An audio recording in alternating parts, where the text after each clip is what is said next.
に詰められた夏のような世間では誰もがそれぞれであった誰かと寄り添い合ってる。そこに紛れ込んだ僕らはピーナッツみたいに木の実のふりしながら微笑み浮かべる。幸せのテンプレートの上文字通り絵に描いた上辺の裏テーブルを囲み手を合わす。その時さえありのままではいられないまま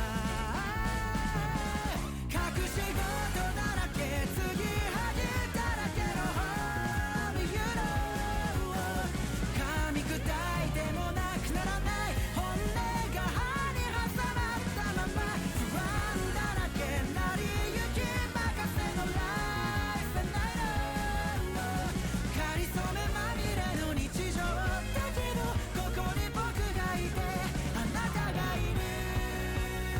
この真実だけでも胃がもたれていく。化けの皮剥がれた一粒のピーナッツみたいに世間から一瞬で弾かれてしまう。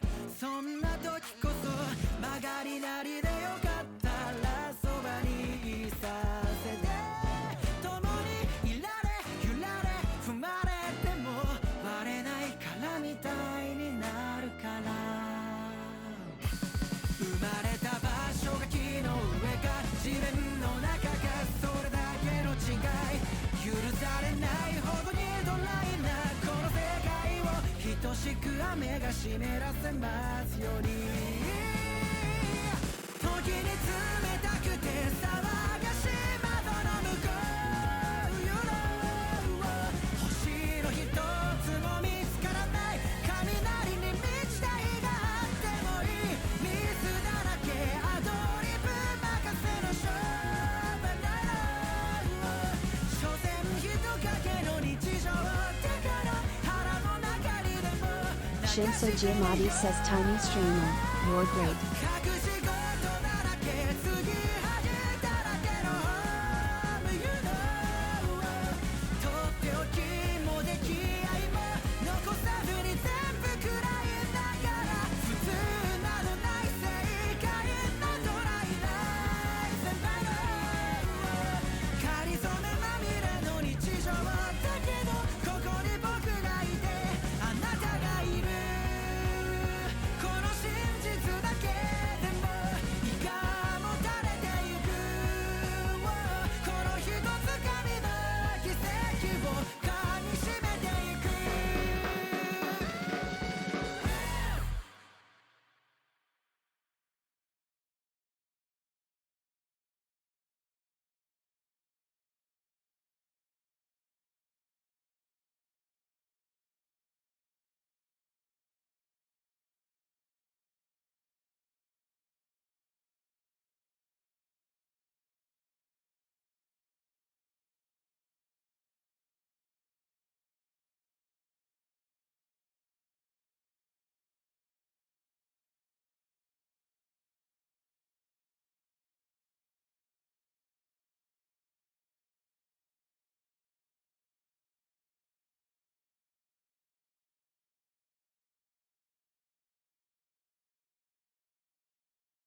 I just need to refill my water bottle. I'm so sorry.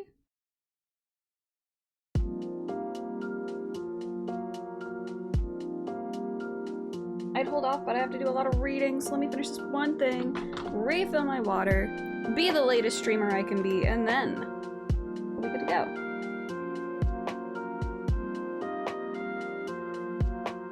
If I wasn't reading a lot today, I wouldn't be so worried about it. I still got water in it, but I need more.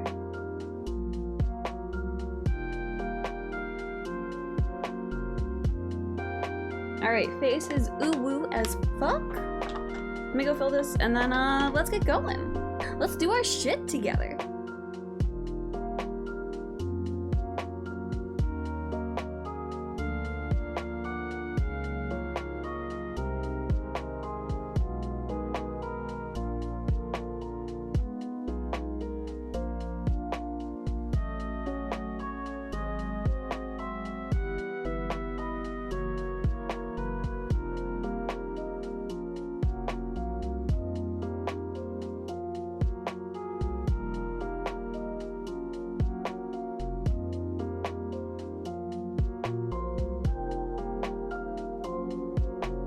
I should really plan better. I just shouldn't stay in bed so long. Says nice shirt. Oh, I love this shirt. Thank you. You haven't even seen it yet. Oh my god.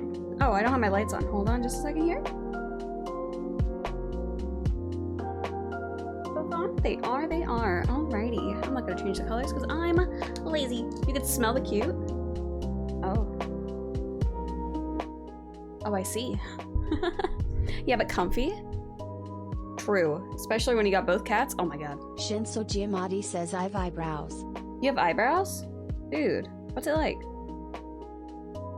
I'm trying to decide if I want hair up or down today. I think it's staying up.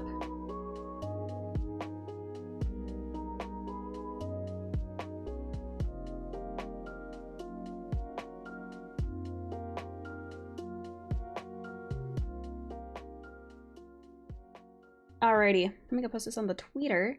Do you like my face? Here on my face. Hi. Thunder. Oh my god. Hi! How's it going? Hello. I almost set up a new thing, but I couldn't figure it out in time for stream, so it's actually more of why I'm late, because I spent too much time figuring out something that I'm not even gonna use today. So it's fine, whatever. It's fine. Hi! How's it going? Avocado. Oh, I have it still playing avocado.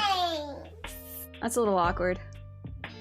Pretend like that didn't say avocado. I was trying to be a little cheeky. I was a little too cheeky. So, hi. How's it going? Give me just a second here. I need to do a tweet. It is a bit... No, this is clearly an avocado. I don't see what the problem is. It's really stupid. I love it. Is this VeggieTales? It could be. Dude, I love VeggieTales. I used to watch that shit all the time. Here, let's like scar people. Do this. Let's do this. Where's the banana option in the Fantasia poll? If only, right? If only, if only, if only. Alrighty, let's do that. Send it to everybody. Scare them. And then, yeah. Hi, is this real life? Absolutely. I'll say hi to everybody. Just a second, I got a tweet. I'm just running a little late, but it's okay. Continuing. Beacon. I'm so excited to play more of this game. Beacon Pines. So you want to know something really adorable? That was a snap, not a tweet? Yeah. Enjoy that. Oh. Sorry, you're in my list of people that I'm like, oh, let me spam them with some really stupid shit. Let's just do it. Yeah, I totally forgot that still played the avocado sound, but I have it set to the keybind that was avocado, but is no longer. Because that makes my life a lot easier. I just forgot that it also plays a sound clip, so it's fine. It's whatever. We're gonna pretend like it's an avocado when it's really a banana. Yep. Hi. Happy Friday, guys. How you doing? How's it going? All right, Twitter is tweeted. Dun dun dun dun. All right, let's go. Hello, I have Snapchat, but I never reply to snaps because I'm scared by the fact that everything disappears. Oh, that's like kind of the beauty of it. I could send really stupid shit and not worry about people seeing it for the rest of the time.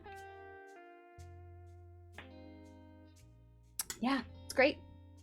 All right, full water, coffee, delicious. Totally order Cometeer. You have until Monday to use my link. Do it, do it, do it, do it, do it. So good. So good. Let's say hi to everybody. Hi. If you flip me off again, it's a fun pastime. Shut up. Let's see who we got. We got Daniel, hello. Hash, hello. Lily, hi, I love you. Spartan, hello. Shinso, hello. Starshine, I love you. Mwah. Hi. Jatai, hello.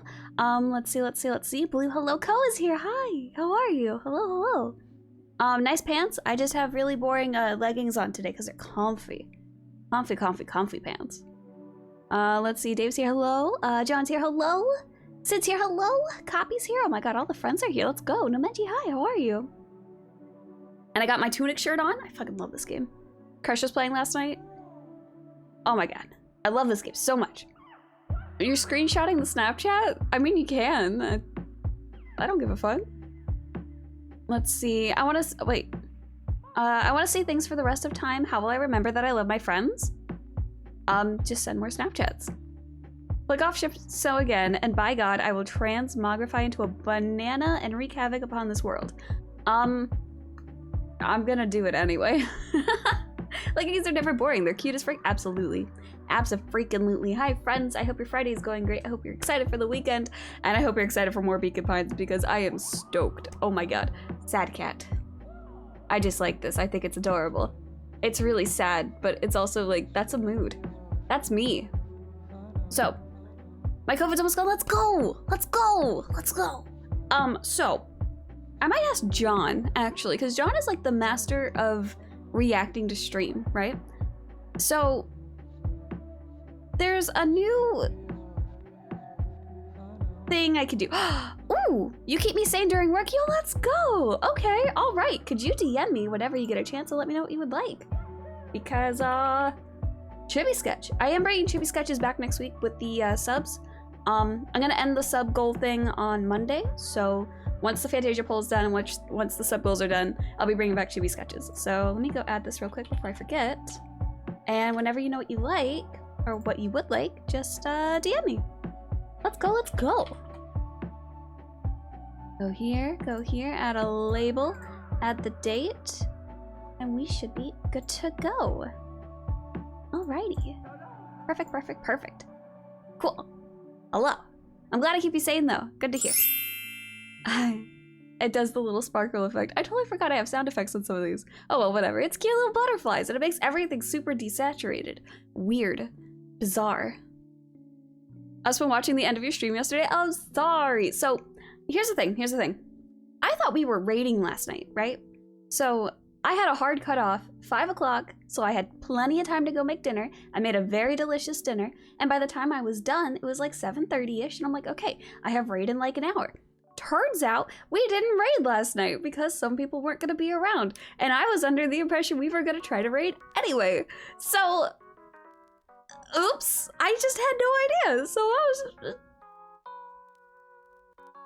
I was so upset, but I also wasn't because I had a free night. But I wasn't expecting to have a free night because I haven't had a free night all week. So it was just kind of unexpected free time. I'm sorry. So I could have played a lot more yesterday, as it turns out, but I didn't. So I apologize. We all know who ruined things. I mean, Aloe's not here for 2 weeks. He's gonna be on a cruise in Alaska. So we have someone subbing in for him. And then other people of the Static just have other things going on, so you should schedule in free nights. I usually do. Here's the thing. I usually do, right? But this week I had Fall Guys on Monday with Ray. It was supposed to be on Sunday, which was my free night, which would have made Monday my free night. So Monday, Fall Guys with Ray, Cav, Mikey. It was a really good time. Tuesday's raid night. Wednesday I was on Ghosty Sage's stream doing Plate Up, which was supposed to be last Saturday, so it wasn't supposed to happen that night, but we had to reschedule because she was sick. Totally okay. Last night was supposed to be raid, tonight's supposed to be raid, tomorrow's supposed to be Hot Girl night. So it's just been a very busy week. And then last night I didn't have to do anything, so it was like, oh, I don't I have free time. What do I do with this? Where do I put it? What do I do? So I watched Crush play Tunic, and it was a really good time, and I got so comfortable I fell asleep. Is what it is. It's fine. And then I played Raft for the rest of the night, and it was a very, very, very good time. I'm just super popular, and everyone loves me. I don't like saying that, though. I don't like it.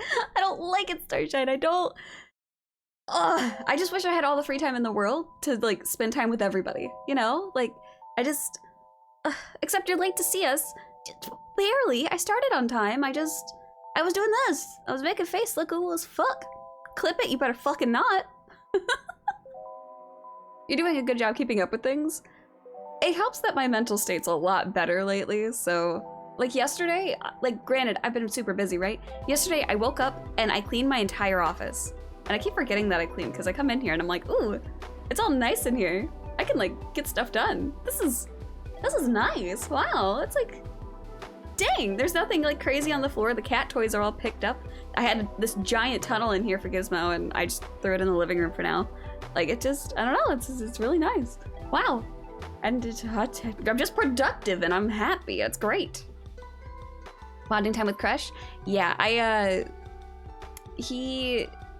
made dinner. He wasn't hungry.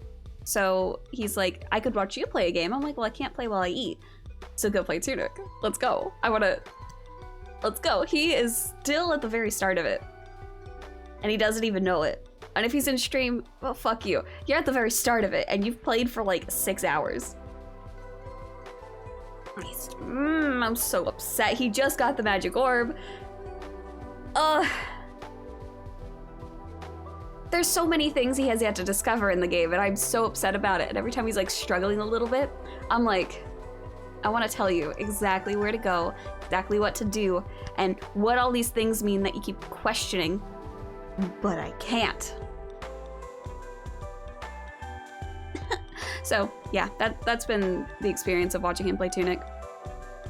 You're imagining him from how I play Starcraft? Yeah, it's actually pretty chill with Tunic because it's just us cuddling the cats. Plus Tiny sleeps on him and it's really cute. Tiny is the cuddliest baby in the world and he loves to cuddle Crush, so ugh. Highlight of my day was eating 50 centimeters long kebab tortilla roll. Oh, dang. God damn you, John. Don't pursue happiness, create it. Oh. Alright. Hi, Kenny. How's the new job going? Happy Friday. Hello. I saw a video, thought of you yesterday, but I didn't save it. I didn't DM you because I didn't want to bother. It's never a bother. Always DM me. I will cry that I have a lot of DMs, but I won't complain about them. I will just cry because I try to remember to respond to everybody. If I didn't respond to you, it's because I actually forgot to, but I meant to. I just wish I had more time in the world, man. I wanna hang out with everybody, but I can't, and it sucks. Imagine responding to people, you respond to me. I imagine he plays really tactful and cautious. No, I wouldn't say that. I wouldn't say that at all. Actually, you know what? I wanna do a fortune cookie. What you got? Oh, other thing that I meant to mention and forgot to. So, there's someone rather annoying in your life that you need to listen to. Shinso? Sorry, that was just a good. Oh my god.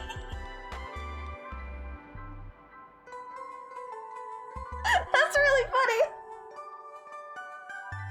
Cause Shinso's actually been like really nice in my DMs, but very persistent. You're not annoying though.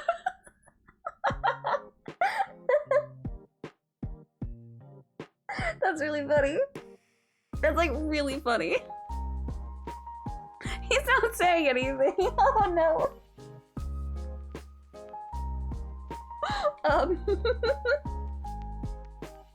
Anyway, so there's this new there's a new streaming, I guess not really a streaming service, but a streaming tool I could use that allows you to create custom reactions that show up on stream, right? And I was gonna set it up for today because they invited me to try it. And I was like, sure, why not? Tried to set it up last night. I think I got it, but I kind of messed up somewhere or their site messed up. I don't know. but I had it kind of set up. The only issue is I think to make the reactions, you have to use the app. I'm not 100% sure though. Maybe I just need the link, but for some reason the link's not showing up. Maybe I just need to contact them. I don't know. But it's a way to like make custom messages, custom sounds, and custom GIFs show up. So you could pick whatever you want instead of just doing my like default ones or whichever ones I pick. You guys get to pick and it'll show up on the stream. And it sounds like a very John thing. So I might try it out and have John playtest with it and see how it goes. Maybe. When I was looking at it and I tried to view it as a viewer, it was like, go download the app. Is it an extension? So the way it works, from what I can tell, is it's channel points. You just redeem the channel points. And then somehow it interacts with the website and you can make it show up? I don't know. I was getting some of it set up and then I couldn't figure out the rest of it. So I turned it off and I'm like, I'll deal with it later. I got 20 minutes. I don't got time for this right now. So it's a channel point thing. I don't fucking know. It's something. So it's supposed to be kind of straightforward though. I'm just stupid. So I'm gonna try and figure out this weekend. Maybe, I don't know. John, god damn you. Oh my god. Listen. I don't like being popular. It's stressful, okay? It's weird, it's stressful. I want to remain humble forever for the rest of my days. You know, I don't appreciate this. I don't appreciate it. I don't appreciate it at all. Ah! That should be my sub alert.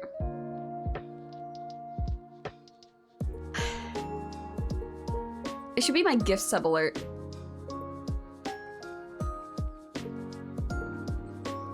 I was on a walk on mobile trying to keep up.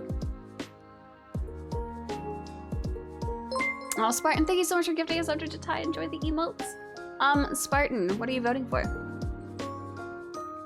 For the Fantasia poll. So, Fantasia poll's ending on Monday. I might make it a $1 to 1 vote thing that day only, instead of a 1 sub to 1 vote, because I meant to make it a $1 to 1 vote thing anyway, and it didn't even register. I was just going off of subs, right? So, my bad.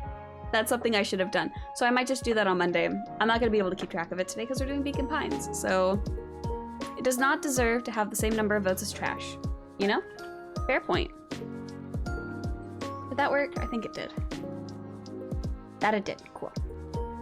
Scan, what do you mean? I meant to do that from the start and I didn't. And I can't let it run forever. So it's ending on Monday. Okay? Okay. Okay. All right.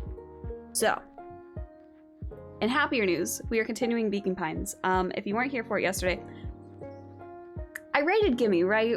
And I love her. She's super sweet, lovely, adorable. Love of my life. I told her what game I was playing. I don't know if you guys were in chat when I rated her and she read out the name of the game. But she asked me how the game Bacon Pins was, and it was too adorable for me to correct her on. But god damn it. I love her. Isn't it adorable?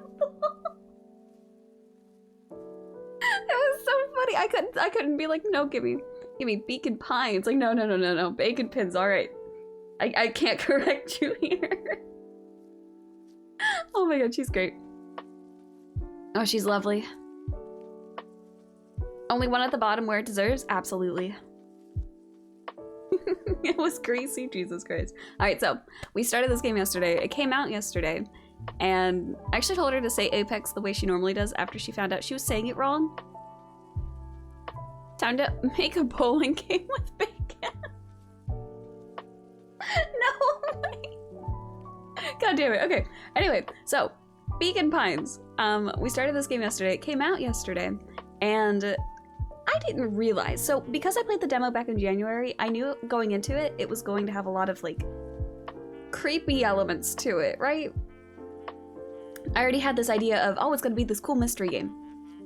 I didn't realize that a lot of people were looking at the game and saying, this just looks like a cute little fun game that's just gonna be wholesome and comfy. And I'm like, that's not the case at all. No. I was a murderer at the end of stream yesterday. I murdered 2 people. As a 12-year-old, I'm a murderer. Actually, like, so far, one was justified. The other was a heroic death, honestly. Only 2, you can do better? I could. Hi, Reef, how are you? It's fine. It's fine? Yeah. It's fine. Mhm. Don't worry about it. It's fine. Yeah. It's all good. Sad cat. Sad cat, yeah, I murdered 2 people. Whatever. So... yeah, I didn't realize people thought it was gonna be a cute, comfy game. I guess I should have expressed that it wasn't gonna be. We were all sad cat at the end of stream yesterday. I'm sorry I had to leave you guys on a cliffhanger, but that's where we're gonna be picking up today. So, if you weren't here yesterday, quick recap. If you're planning to play the game, this is gonna be a little spoilery, because this game has a lot of, like, secrets and mystery stuff to it. So, recap of yesterday. The way the game works is you have, like, a tree of different paths you can take. You can choose your action. The action determines the path you take. If you choose a different action, you go a different path. You can go back and change the path you want at any point in time. So,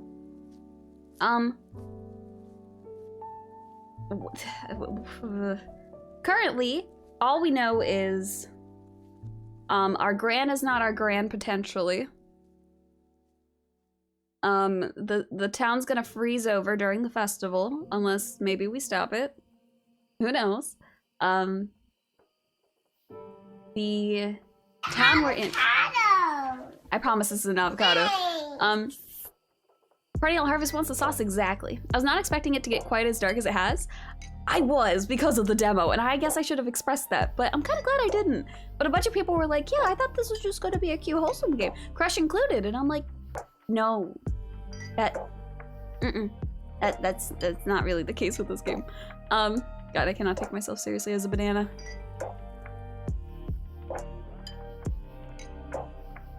Anyway, God, this filter's so fun. It's so, like, jiggle physicsy. I love it. Anyway, so, what we're picking up today, I'm going to go back, and I was expecting the locked in ice for the rest of time part. Yeah? I wasn't either. But that's cool. I think I have a hunch as to why that was happening, though, because, Gran, Tolliver, and Miss Fratelli, the diner lady, were all talking about going to the source, and they have that jam, right? So I'm wondering if they were trying to seal up or stop the ice from spreading so that they could go back to the town, and then it messed up and ended up exploding. That's kind of my hunch, is that they're trying to fix it. And that's also where the Valentines are. They're like, we're trying to get back to the original town, because Perennial Harvest was the one replacing the old town with the new and fooling everybody, but the Valentines are like onto some shit, maybe, potentially. That's kind of where my brain's at with it. That's my hunch currently. Yeah, so when we get back into this, which will be very soon, we're going to not be murderers. We're going to refuse the request to let go of their hands. Maybe we could pull them back up. I don't fucking know. We'll find out. They might still fall. Who knows? We're currently holding on to 2 people on the edge of a giant gaping hole of ice and death. So we'll see how it goes. This is going to be a game of a lot of reading. If you weren't here for it yesterday, I'm going to be reading out a lot of things. It's very comfy. I very much enjoy reading things, but that's why I needed water, because a lot of reading. If we don't finish the game today, I will be continuing on Monday. But I really want to see if we can finish the game today. I don't know how long it is. I feel like we got like halfway through maybe yesterday, maybe more, maybe less, I don't know. We'll find out, we'll find out. It'll be a good time. But for now, let's go here. Put in bacon pins. And let's solve a mystery. So excited. So excited. I don't know where the Lahi is. It's not showing up in my thing. But hi, Lethal. How you doing? Hello? I almost clicked play on Raft. Whoops. Oh, so because I played Wandering Village, a city builder dev reached out to me and gave me a code for another city builder game. So at some point I have another city builder to play, which I don't mind. I actually like them. So, do this.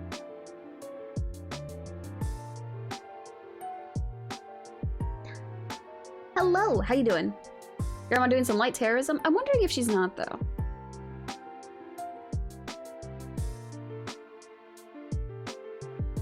I do think it's interesting that Mr. Nuncreed is potentially a bad guy, though. Just interesting, right? Go here. Let's go, let's go, Every let's go. step taking him further away from everyone and everything he knew, and closer to destiny. To be continued in Beacon Pines. This is where we left. Harder. Revenge served cold. This is where we left off yesterday. This is after we let go of Iggy's hand and he fell into the ice hole. How goes the game? It's great. You leaving? Okay, bye, I love you. Second time's a charm? Wait, that's it? This ends with a crummy cliffhanger just when it was getting good? I was even starting to like Iggy. No way. I refuse to be associated with some never-ending parade of sequels. Hello, Jaded. How's it going? Let's go back and find something more definitive. Alrighty, so this is what we did last time. We accepted the offer of let go of Iggy's hand because Iggy's like, fuck it. I'm a bully and I'm okay with dying. We are going to refuse Iggy's request. Luca had no choice but to refuse Iggy's request. He tightened his grip and reached for the walkie-talkie in his pocket. A wild delight crept onto Mr. Kerr's face. That's a good lad. Now, radio for help. Iggy begged Luca with his eyes one last time, but Luca pressed the button and called out. We need help. Mr. Kerr is in danger. It wasn't long before they were once again surrounded by clipboards. Mr. Kerr sighed with relieved frustration. There you are. You really are a worthless lot, aren't you? Mirror, now. A clipboard dutifully produced an ornate ivory hand mirror, and Mr. Kerr began preening his tousled hair. Ah, that's better. Mr. Van Horn, I applaud your sharp thinking under duress. I'll put in a good word for you with the founder. Take them away. A swarm of hands overpowered Luca. The last thing he saw before a cloth bag was pulled over his head was the defeated look on Iggy's face. The end. Oh! I think this was one of those times where doing the right thing was the wrong thing.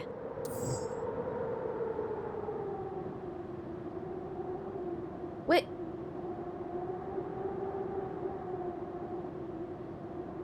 What? Okay, well, I'm just gonna go back to where I know I can make a different choice then. I thought that was gonna do something else.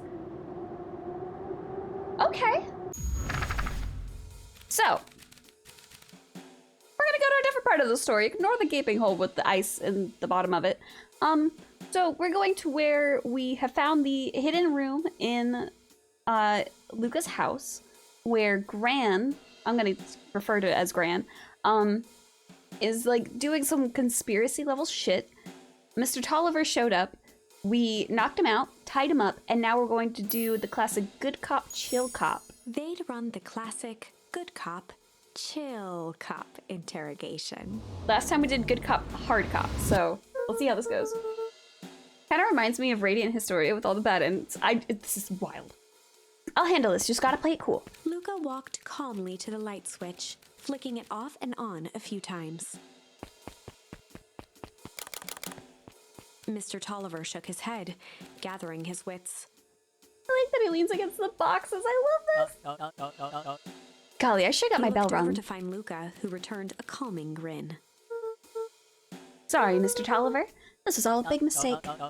Luca, what's going on here? Why do you have me strapped down? No one's fault, really. Rollo just got a little startled. Rollo's Rollo here? and Beck emerged from hiding to give a timid wave. Well, alright. Mistakes happen. You kids gave old Hiram, I I think you say his name Hiram. A good scare. Let's just get me out of these ropes and call it Luca even. glanced over to Rollo and Beck, who replied with skeptical looks. A banana in my snaps? Don't worry about it. Hi, how you doing? Hello. Mr. Tolliver, why are you in my grand's basement? I'm here to help, of course. Help with what? What's my gran up to? If you'll just cut me loose, I can show you. How do I know we can trust Mr. you? Tolliver exhaled with disappointment. Luca, have I ever done wrong by you? No. And since your gran moved to town, haven't I been nothing but welcoming? Yeah. So why would I turn my back on your family now? It's just, all this stuff seems pretty weird. A board with names of people from town, an archive of my dad's old disturbing Luca patient gestured notes. to the corner.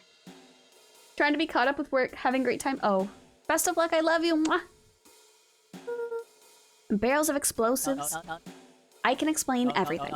You just need to untie me. You kids deserve an Luca explanation. looked again to Rollo and Beck. This time they shrugged. I love you too, okay? I appreciate the look. Good luck with work. Luca began to slowly loosen the bindings. Mr. Tolliver gently rubbed his wrists. That's a good lad. This'll all make sense in time. He edged imperceptibly toward the stairs as he spoke. Oh, Lord. You see, this town has secrets, Luca. A very dark past Before indeed. the kids had even noticed his movement, Mr. Tolliver was at the light switch. A past that must but be brought He to... punctuated his final words by flicking the switch and rushing up the stairs. Light. Beck Son darted of to the a... wall and Oh turned my back on the lights. god. It was too late. Rollo confirmed what they all heard. He just locked us down here. Mr. Tolliver's muffled voice came from behind the door.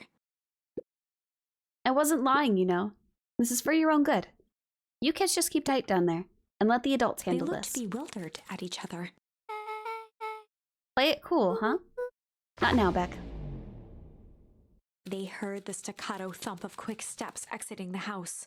The kids looked down in resignation. This isn't how it goes in Hank Atomic. For some reason, they'd always assumed it was up to them to save their town. Luca opened his mouth, hoping to conjure some magical words to make this right. Only a hollow croak escaped. The end. Oh! Well, we certainly aren't going to find a grand resolution to our tale locked in a basement. Back to True. the drawing board. Okay, what if we act sly? They'd run the classic good cop, sly cop interrogation. Luca and Rollo ducked behind a barrel, leaving Beck to her task. Okay, interesting. With a few crisp snaps, she roused Mr. Tolliver. What? What's going on here? You're that Modewell? Modewell? I don't remember. Please, call me back. Mr. Sorry about all Tolliver this. looked down and shifted a bit, testing his restraints. It seems there's been a mix-up. You see, I'm down here for the same reason you are. Juniper sent you here? Beck caught herself before letting the surprise manifest on her face. She'd already gotten him to reveal his relation to Gran. This was gonna be easy. You know how Juniper is with her precautions. Operation Sparkplug has us all on edge. I guess she thought you needed some backup.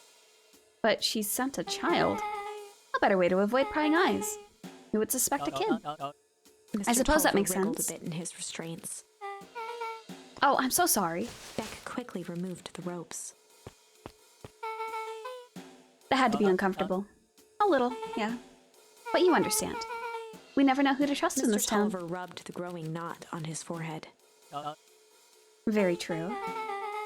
So it turns out we're Beck both here twirled her to hand, as if to prompt Mr. Tolliver to finish her thought. destroy the evidence. Oh, Beck shook her head and clicked her tongue. yep, the old gal is nothing if not Mr. thorough. Tolliver let out an amused huff in agreement. She sure is. Oh my god. Can't blame her though. If anyone were to find out that we're going to destroy the source, well, we both know how bad that might be. No one will know anything once I finish cleaning things up Beck down was here. on a roll now, playing Mr. Tolliver like a fiddle. You sure you can finish this up on your own?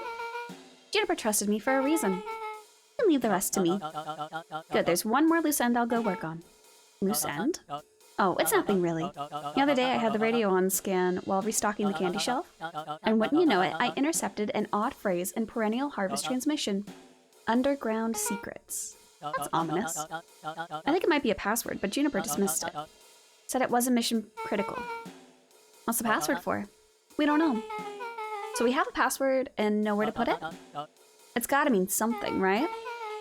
Good thinking. You should probably go work that out. I got this under control. That's a relief. Between you and me, this basement gives me the willies. Heading for the stairs, Mr. Tolliver hesitated and turned to Beck with a puzzled look. Oh no. She grinned and gave him a peppy wave. With a shrug, he continued up the stairs, whistling a jaunty tune. You guys catch that? Sure did. This whole time, Mr. Tolliver's had a candy shelf. Oh my god. But all he ever sells us is apples. Beck blinked slowly in disappointment. The password, Rolo. Well, sure, but once things are back to normal, I'll be having a word with Mr. Tolliver about that candy shelf. Fine, in the meantime, I've got an idea. She turned to the table and began tearing small scraps of paper. He said he heard a password on the radio. Any good spy transmission is never Beck what it marked seems. each scrap of paper and leaned. Oh, my bad.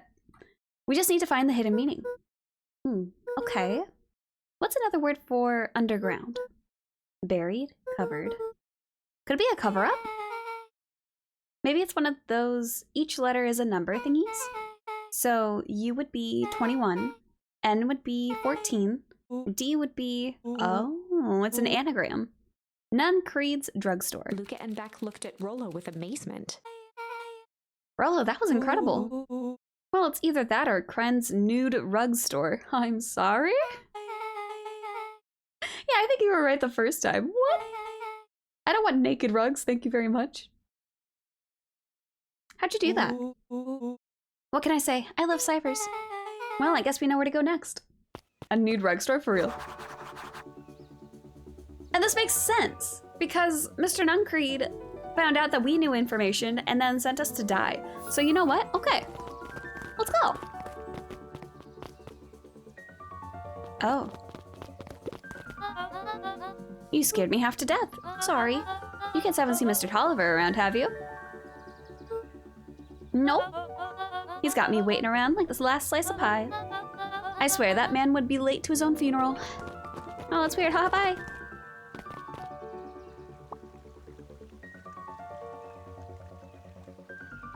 Come on. Come on. I don't appreciate this. Come on. Alright. We need to go this way. The baby. Oh. Delayed Augustus. Sorry, sister. It's caught up with work. Work? You? I had a few more details to lock down before the festival. Oh, what do you have to report? What is this insipid town festival really about? Gus looked around nervously. I think Mr. Kerr really does just want to do something good for the town. He's actually a pretty nice guy. You should spend some time with him. I didn't pull strings installing you as mayor so that you could make friends. Your job is to help me figure out what current Perennial Harvest's true intentions are with this town. We have a responsibility. This is our father's town. Was. Excuse me? This was our father's town. He's gone, Eris, and he isn't coming back. Father left us with nothing but problems. Mr. Kerr came here and offered to help us. We accepted that help.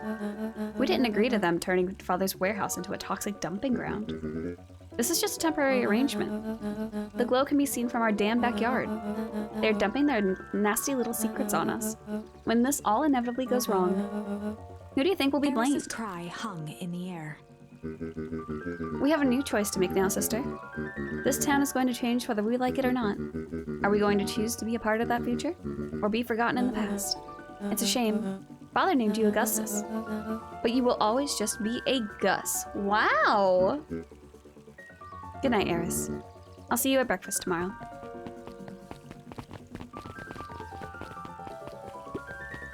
Let's getting late, children. Yep, crazy. Okay, bye. Can we go this way at all?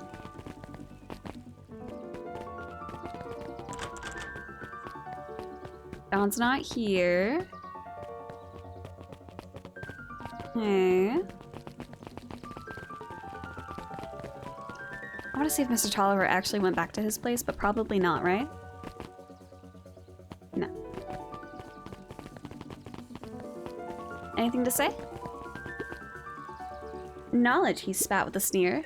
There exists a gulf between knowing something and being able to do a damn thing about it. Humph. I do hate it when the villain makes a good point. Oh.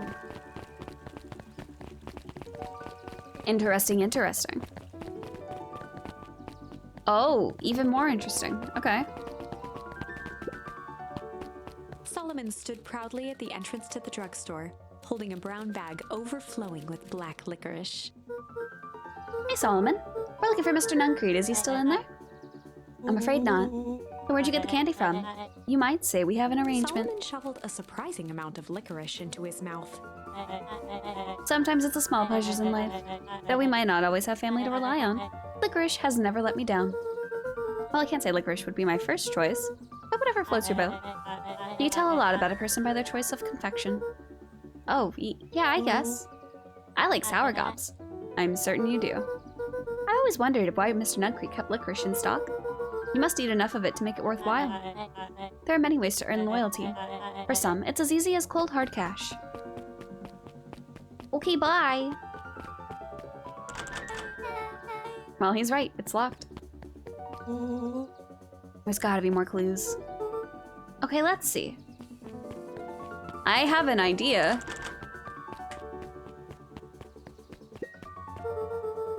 Have you ever seen anyone actually use this thing? Besides Mr. Nuncreed, no. Beck cupped her hands on the glass to peek inside. That's not a normal phone booth. It's got like a blinky keypad. Why would there be a blinky keypad? Kren's Nude Rug Store. I mean, Underground Secrets. Beck The flung password. open the door, and they all squeezed in.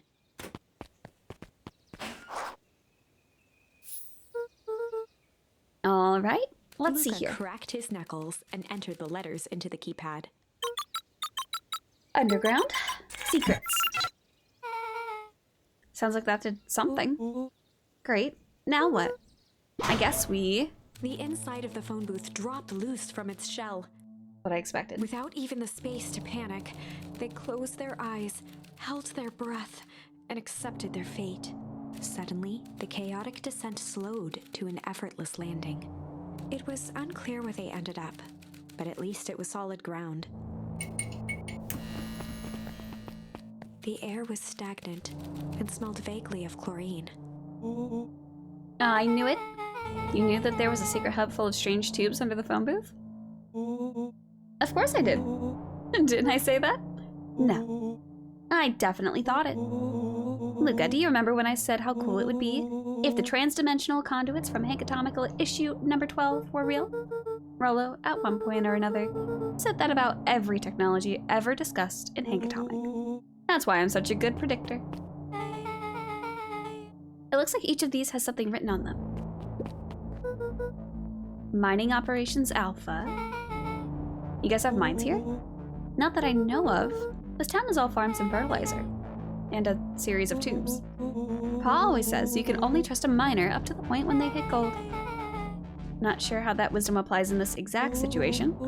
That's the thing about Pa, you don't always realize what he means until it's too late. Anything up here? No. This suit has a broken mask. So have we found our mystery warehouse creeper? We've at least found their hazmat suit. If it walks like a Nuncreed and talks like a Nuncreed, let's not jump to conclusions. Just saying. Perennial Harvest main office. That's where my mom works. What does she do? Science stuff. Is she involved in all this? We just moved here. How could she be involved? True. Valentine Fertilizer Warehouse. Isn't that where you almost got snatched? Yeah. Why would Perennial Harvest have a tube going to the old Valentine place? This is starting to feel like something big.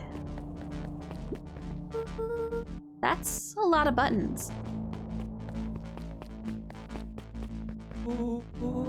Stand aside, Earthlings. I've read enough Hank Atomic to know my way around Those sci-fi tech. hands hovered over the field of blinking buttons. Eeny, meeny, miny. Rolo, what did you do? Nothing! I didn't even mow yet. What was that? Hide! Where? There's nothing but weird tubes down here. Just get back.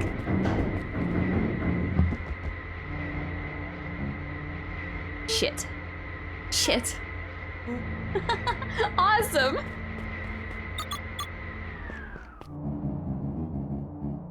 You all need to come with me now. We aren't going anywhere with you. Not until we get some answers. Mr. Underground Secrets. I told them it was an absurd password, but they love anything that makes them feel clever. They who? That's no matter. If I can keep you hidden until after the festival, I might be able to save your skins. We don't care about our skins. Hold on now, I like my skin. This all stops now, Nungreed. Joseph waited for a moment in silence. Sound just like him. Who? Walt. You don't get to talk about my dad. You know, your father and I were friends He back gestured before toward the strange tubes. all of this. That's a lie. It's true. I used to bounce you on my knee. What happened? Same thing that always happens. Reality, complications, life. We were a team, Walt and I. An idealistic doctor and a bright-eyed pharmacist. Both hell-bent on helping folks. So you were his sidekick? No. We were partners. He helped the patients and I helped them. Or I helped him. Yep. Total Nungreed sidekick. let out a growl of a sigh. Luca, I need you to know this. I need someone to know this. One day, Sharper Valentine comes to us. Says he's got an opportunity. He's found something he didn't quite understand. And he was willing to pay us both handsomely to help him understand it. And my dad said no. Your father and I both believed in helping people. But the thing I could never get him to understand was, it's a lot easier to help others if you help yourself now and then. Classic sidekick into villain plotline. Walt loved being righteous almost more than he loved his family. He was wrong about one thing though. When he begged me not to take Valentine's offer, he said, Joseph, if a person says yes one time to Sharper Valentine, he'll make sure they keep on saying yes to him until the day he's dead He and gone. shook his head wistfully. Sharper's long gone, but he's still got me saying yes. Is there a point to this sob story? Not really. No. Just an old man trying to delay what needs doing. Nungreed took a menacing step towards the children. I tried to keep you safe. I tried to keep you and Juniper out of this. But you forced my Luca hand. began to laugh. What? You really don't know? My gran isn't out of this. She's been scheming right under your nose. Juniper? Seems like she's planning on crashing the town's party. She's going to disrupt the festival? Why The would color she? drained from Nungreed's face. How does she know? Apparently she knows a lot of things. What? Let's just say this isn't the only underground layer we've busted into today. And honestly, hers is way cooler. She's got maps and explosives and bad intentions, big man. Nungreed grabbed Luca by the shoulders. His eyes were frantic. You need to tell me what she's going to do right now. She doesn't understand what it is she's messing with. Tell me now, she's in danger, boy. I don't know. She had a map with a mark on the fountain in town square. The fountain, A but why jolt of would... realization struck Mr. Nungreed. She knows about the source? What the heck is the source? If she tries to destroy the source, it could catalyze and... Dear God, she's going to freeze us all.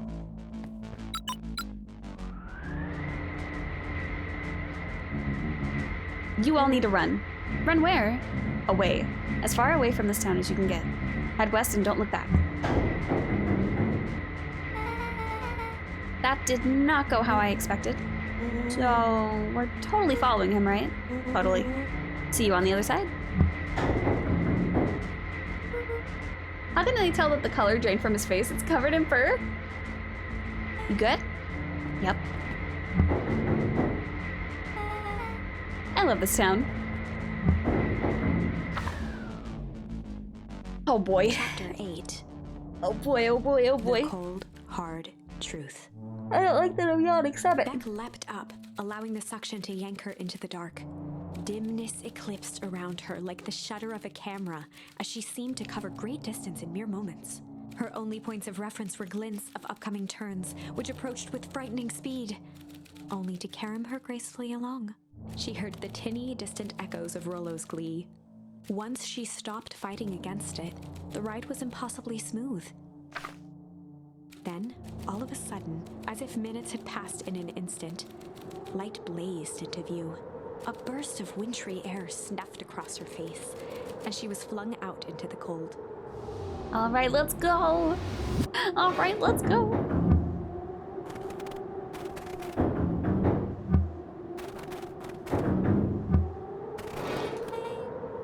That was intense? Yeah. I think I might have parted with some fluids in there. Any idea where we are? Somewhere cold. Doesn't look like it got on any of us. Oh my god. It didn't feel like we traveled that far. So where did it all go? This place sucks. Why would anyone even want to blow something up out here? Only one way to find out, I suppose. We've got to catch up to Nuncreed. I think he went this way.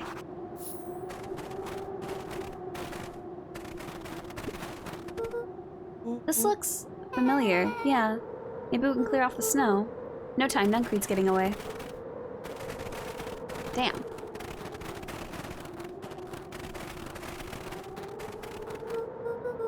Okay, this is starting to feel really familiar.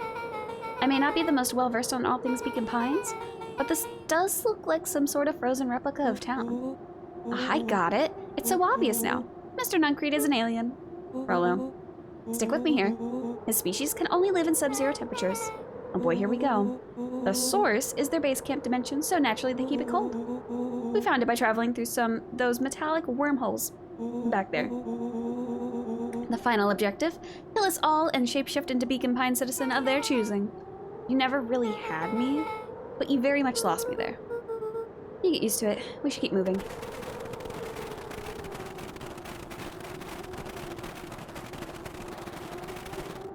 As they rounded the corner to the frozen town square, they spotted Mr. Nuncreed inching cautiously toward a pit at its center.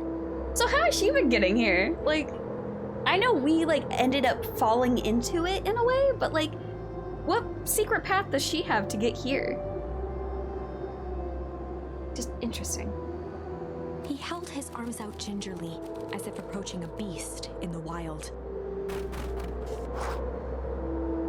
Upon closing the distance, Luca recognized what Nuncreed was after. Gran stood confidently at the edge, one arm outstretched over the abyss. Oh, God. Don't tell me she's about to fall in. Nearby, a wheelbarrow had been emptied out. She held a lit torch, which flickered in the bitter wind. Juniper, I don't know what you're doing, but I assure you this is not going to solve anything. If you drop that, you've doomed this whole town. Oh, it wasn't me who doomed this town. I've been watching you, Joseph. I know what you've done. You and your co-conspirators. Gran, what's happening? Luca, you and your friends need to leave right this moment. Mr. Nuncreed turned back toward the kids, desperation in his eyes. Hi, Skelty. How's it going? Hello. It is Friday. Let's go. How you doing? Listen to your grandma, Luca. This is between me and Juniper. Back held steadfast in awe. Luca approached closer. Mr. Nuncreed spun back toward Gran, his voice growing louder. Oh my god. I'm sorry. Oh. You've got it all wrong, Juniper. Just hand over that torch. You don't understand what you're doing. How could I possibly trust you to do the right thing? Walt told me everything. He trusted you, and you betrayed that trust. Luca, did you know that this man's entire life is a lie? If it weren't for him, your father might still be alive. Mr. Nuncreed winced with anguish. His voice hardened. It's They not both true. now yelled, not to each other, but at fate itself, making their peace with long-held burdens. Oh The no. wind howled with encouragement. Walt was like a brother to me. We just had different ideas about how to affect change. Very convenient that your way just happened to line your pockets. Now that's They not fair. menaced at each other, both catching their breath. The moment balanced on a knife's edge. Amid a blur of emotions and memories, Luca's mind flooded with questions. The wind calmed, as if to give him the stage. And in the stillness, he began. Oh. Go weep. And in the stillness, he began to weep. I feel like we'll get further with Hum, but I'm not sure. It was all just too much. Falling to his knees, Luca whimpered softly. The tears crystallized as they hit the snow. Gran stared at Luca for a moment with warm sympathy, remembering why this was all necessary. This will all make sense soon, Luca. Then everything can go back to normal. I promise. She stiffened up and brandished the torch at Mr. Nuncreed. You can't hide behind those people any longer, Joseph. Once their precious source is destroyed, we'll all see where their loyalties fall. Juniper, Ignoring don't. his final plea, Gran flung Okay. the torch into the deep darkness. This is gonna go exactly how I expect to, then. She smiled and exhaled in relief. Mr. Nuncreed moaned in resignation. The torch echoed as it ricocheted down the hole, punctuated with a thunderous thud. See, Joseph, I've learned one very important lesson in life. If you want things to change, then you must be willing Before to. Gran could finish, the ground shook her to silence.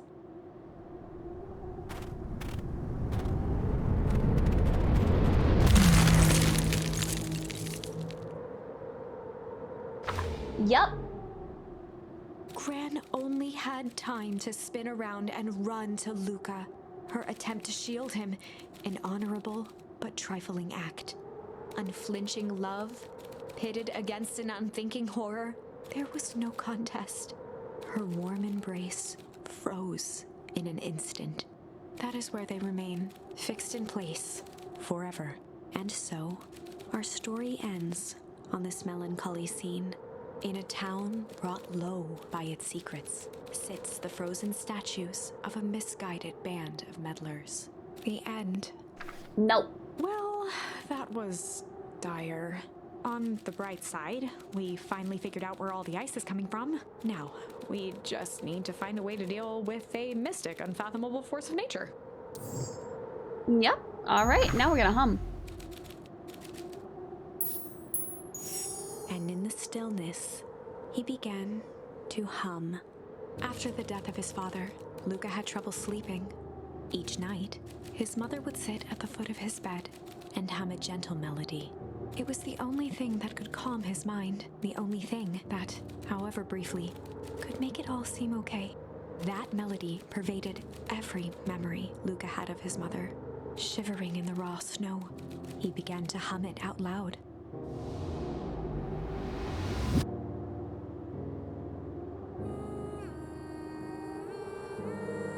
I figured this would be the one. The crying was just giving up. We need a dun dun dun sound alert? Absolutely.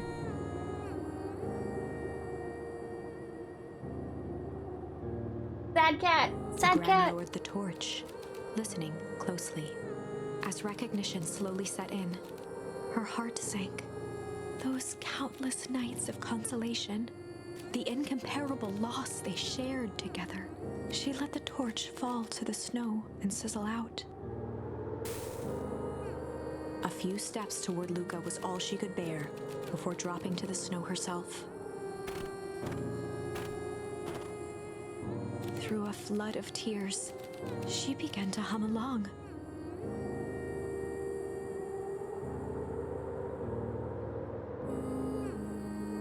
It's cute.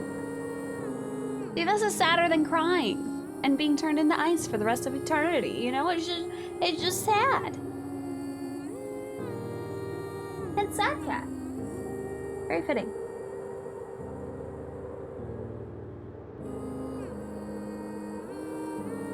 Luca lifted his head in astonishment.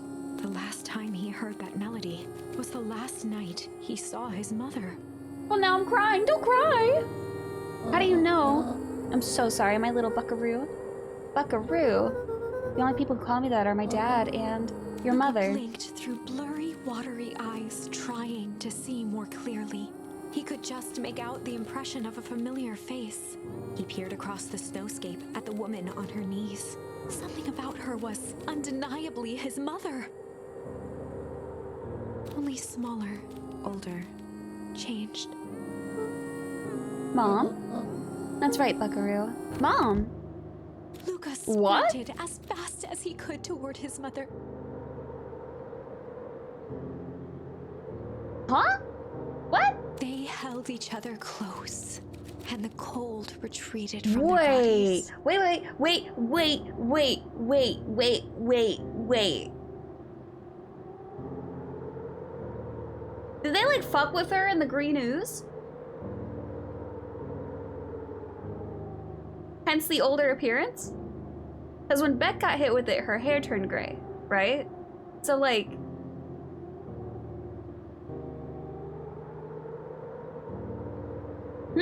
okay. Eleanor, I thought you were gone? You should have known I would never abandon my Eleanor son. looked down at Luca, tightening her embrace in an appeal for forgiveness. How? You're a smart man, Joseph. I thought you'd have pieced it together by now.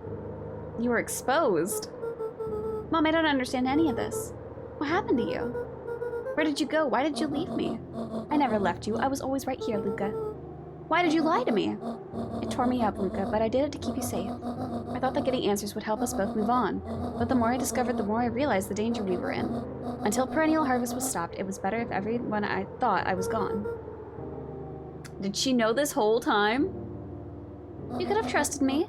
These are bad people, Luca. They won't stop until they get what they want. And they don't care who gets hurt in the process. Then what do? We have to stop Joseph them. slumped into the cold, wet snow. They can't be stopped. This is too big. I tried beating them at their own game. I'm done fighting fire with For the first fire. time in a long time, her voice felt like her own again. No more lies. I see now there's a better way to stop Perennial Harvest. The cold, hard Luca truth. gazed down at Nuncreed with pity. He looked small. Joseph stared into the snow, as if searching it for answers. Come on, everyone. We've got a party to crash. Well, that's totally what happened. Because he said you were exposed. That's totally what happened. This is fucking crazy. What? We already knew that it wasn't his actual grandmother, but we didn't know who it was. And now, oh my god, my brain. You don't know. You don't understand. He always wins. But who's he? Because it's not Mr. Kirk. Chapter 9. So who is he? The devil you know. 7 months ago, Eleanor Van Horn crept down the maze of sterile hallways under Perennial Harvest. Oh. She stopped in front of the large steel door marked Deep Engineering. Oh. No turning back now. She raised a trembling hand. The stolen keycard worked as promised, and the door buzzed open with mechanical efficiency. She was immediately hit with the smell of disinfectant. It was some sort of laboratory. In one corner was a desk covered in papers. Across the room stood a tall metal pod with hoses protruding from its base. She rushed to the desk and began shifting through the piles of papers. They were experiment reports on something called Tempus liquamen. There were dozens of them. Every one stamped failed. Eleanor heard the sharp echo of footsteps approaching. She was out of time. Her eyes scanned the room, eventually landing on the strange pod. Muttering a curse under her breath, she dashed over and dove inside.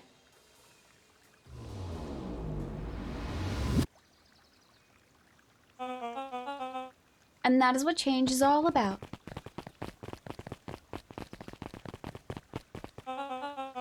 Grabbing the future by the scruff of the neck and making things happen. Change is a choice. I am tickled pink that we will all be making that choice together. How great is that? This man is a liar. Excuse me. I will not. Ooh, damn. This town has a dangerous secret and Perennial Harvest only exists to keep it hidden. Nonsense. They picked up the whole damn town and moved it right under our noses. You aren't making any sense, Mr. dear. Kerr addressed the crowd with a sarcastic tone. Imagine such a thing. It's absurd and just plain impossible. They promised they could fix the foul harvest. They told us they would clean this place up. We just had to leave town for a few days. But while they had us evacuated, Mrs. Hartford, blah, I'm afraid I'm going to have to ask you to. You're afraid of a lot of things, aren't you? Oh, you sniveling little worm. Oh. This is growing tiresome. A little help, please. Don't you all see? This festival's a sham. An excuse to have the whole town gathered in one place.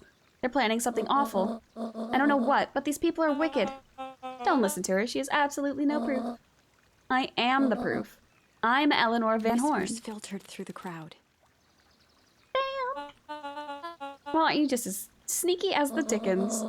We all know Valentine's fertilizer was too good to be true, and now this whole town is paying the price. Ladies and gentlemen, I am so sorry about this disruption. My associates will take this obviously disturbed woman somewhere comfortable, so that she can get the help she needs. She's not the one who's disturbed. Oh! You two-timing clown! Oh! Oh my god, oh my god. You all know there's something wrong with this town. It was just easier to look the other way. The truth is...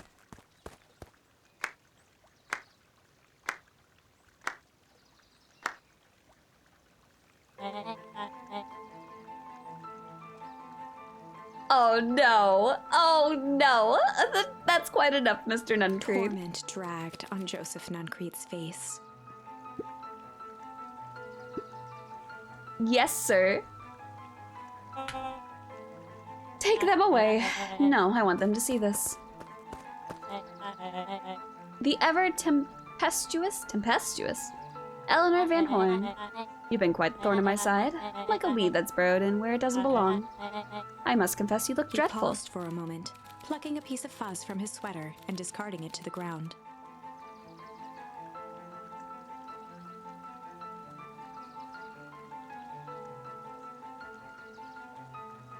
Is this not actually a kid named Solomon? It's dipshit Valentine, isn't it? This is a Valentine kid. Fuck, man. Consider yourself in rare company. You've managed to pull one over on me. It won't happen again.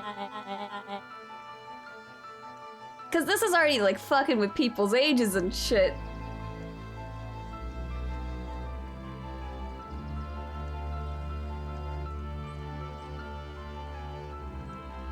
I knew you had some sort of plan to disrupt our little party. But alas, I expected something a bit more impressive than incoherent rambling. No matter, your failures are yours to bear. Mr. Kerr? Yes, sir. It's a shame it was cut short, but I thank you for that rousing oratory. I will take it from here. Yes, sir. Of course, sir. You've done quality work for me, William. You can look forward to the recompense we agreed Kerr upon. gave a bow of deference. He got Benjamin Button disease! Founder, you are most Gasps gracious. rippled through the crowd. Yep, thankfully we can dispense with the formalities from here on Solomon out. pulled a glass vial from his pocket. In one smooth motion, he downed its contents. A triumphant smile grew across Solomon's lips. You could all call me Sharper His Valentine. body and face began to contort and expand as he disappeared into a belching green mist. I'm glad that we all got it at the same moment. Because I'm over here like, because Kerr had already said he wasn't the guy in charge. Nuncreed had said he wasn't the guy in charge. So I'm like, who the fuck could it have been? But it didn't occur to me when they were saying Eris had to take on this random kid in order to inherit the fortune. Fuck, man.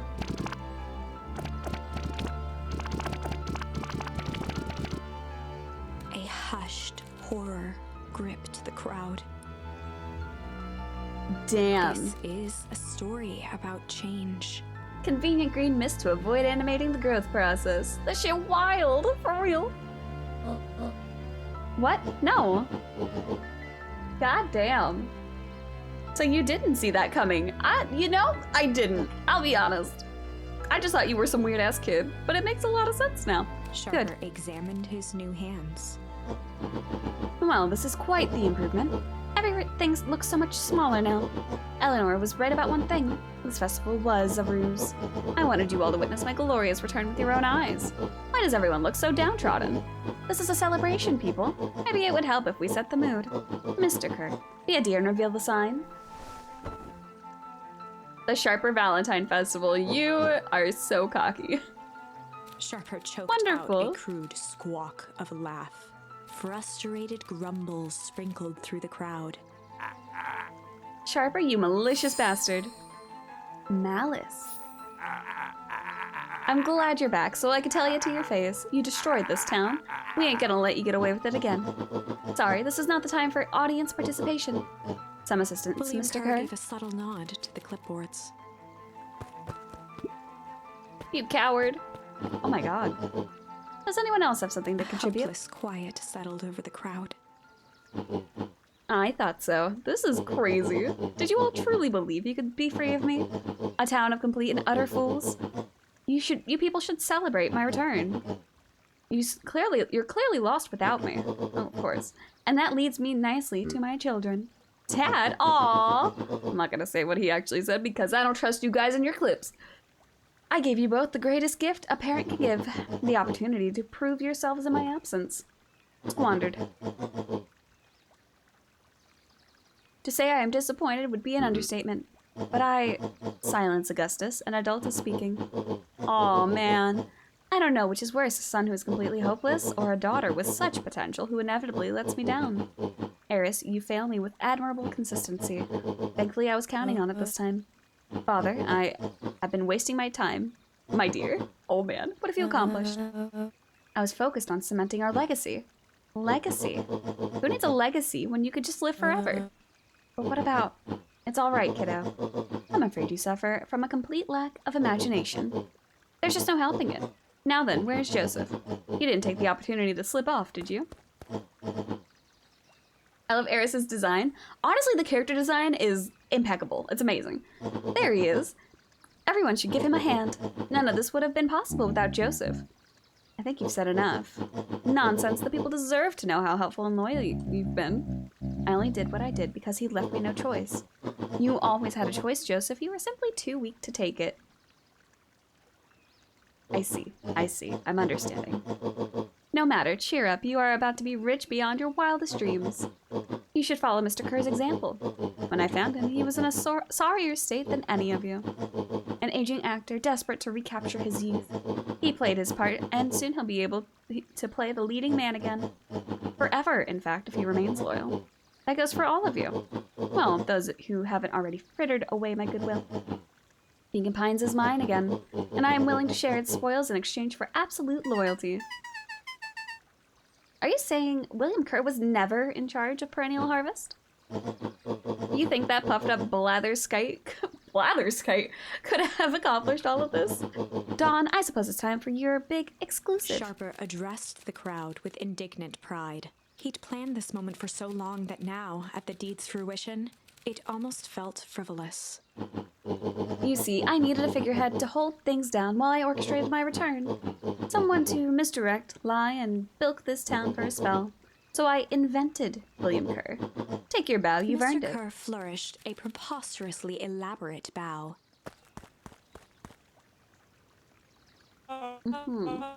Patrick C. Montesquieu, thespian extraordinaire at your service, the guy whose books are in the library. Founder, I just want to thank you again for this opportunity. It truly was the role of a lifetime. Wait, so this Bill Kerr was a patsy the whole time? Now that your secret is out in the open, what's to stop this town from rising up against you? Oh, that's the delicious part. Here. Thanks to our clipboards, I know what each and every person in this town fears most. And I will make those fears manifest for anyone who steps out of line. The choice is simple. I'm not afraid of you. The young hero, I've kept a keen eye on you, boy. You and your friends have made a habit of disrupting my plans. What a pity if things would have gone a bit differently. You might have had your moment of triumph. But that's fate for you. You can't do this.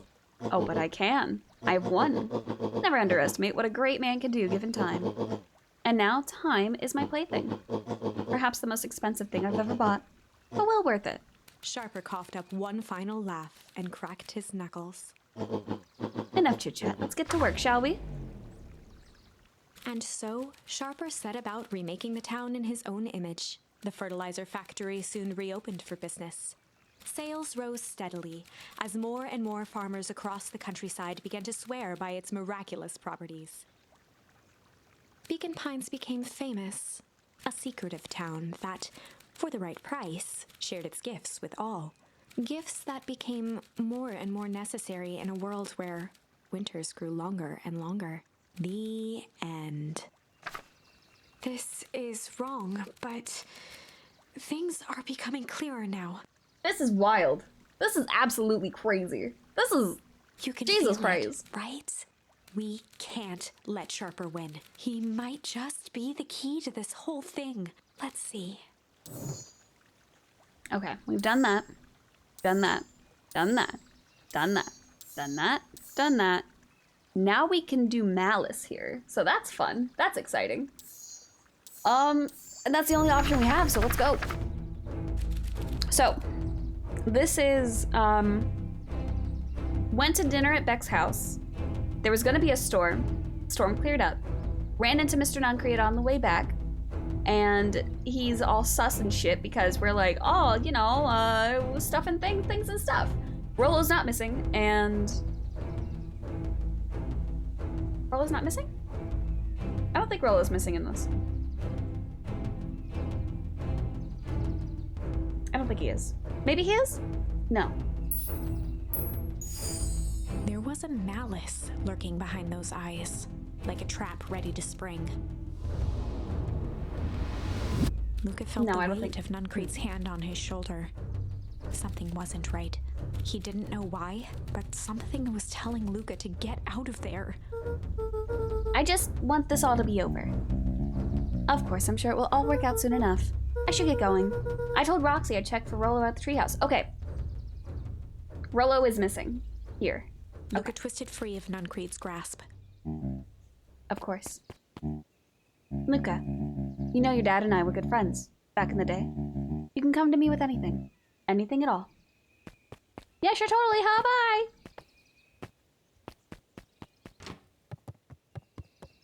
Anything here?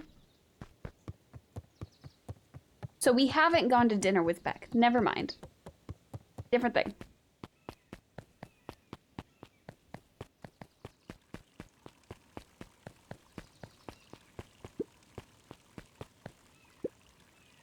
These festival decorations are a bit humdrum.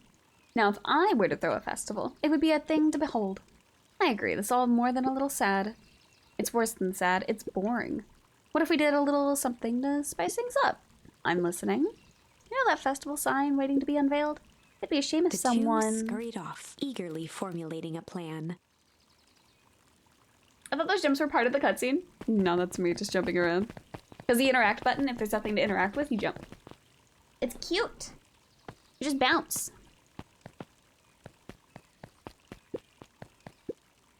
He looked down and muttered in a gruff voice. Mama always told me my problems would look smaller once I grew up, but my problems always seem to grow right along with me. Heavens, I sense big trouble ahead.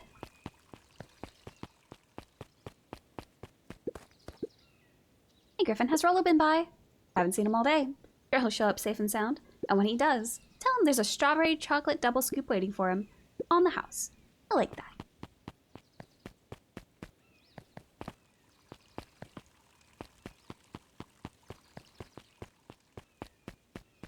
Okay.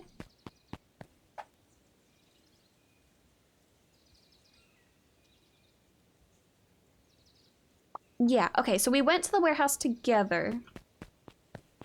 Rollo ran off, and then we couldn't find him after, and now he's missing. I'm just trying to see if there's anything else to interact with. Oh. Identify yourself, please. Nellie Modwell. I work here now. I am unable to locate you on our staff roll. Oh, I don't officially start until tomorrow. Mr. Kerr said I could come in early tonight to get a few things done. Hold, please. Clearance authorized. Thank you. Our harvest awaits. Whoa. You could get a wrench to the noggin sneaking up on a guy like that. Don't scare a man while he's junkin', sonny. Evening, Jeff. Isn't it kinda late to be junkin'? I might as well ask the same thing of you. Find anything good? Ever since Perennial Harvest moved in, even the junk is trash. You can learn a lot about a person by looking at what they throw away. With this bunch, it's all shredded paper and coffee cups. Well, I'd better get going. I didn't see nothing if you didn't see nothing. You what? Exactly. Hey.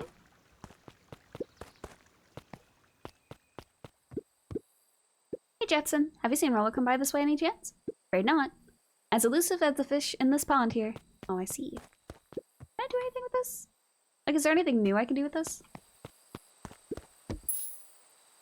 Oh! Luca stuck a toy stretchy hand onto the hook. Oh, I see. Hi, Geppetto. How are you? Hello, hello. Those things always get dirty anyway. That they do.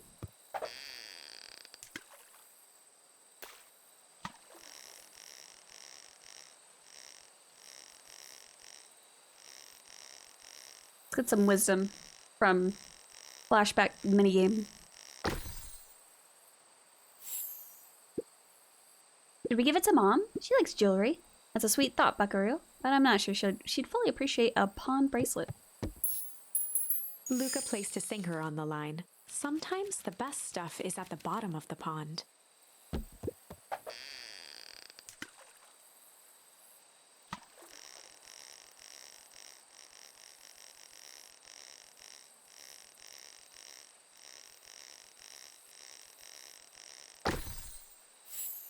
Oh. Malice 80 proof whiskey. A hard liquor for a hard man. Best leave that be. Takes a real piece of work to leave something like that lying around. Okay. Luca wrapped a twig of thyme around the hook. Some fish have refined taste. I see you fishing like in Spiritfarer? Maybe. Look, the game has fishing that makes it a top tier game. You're doing okay? Good to hear. Happy Friday.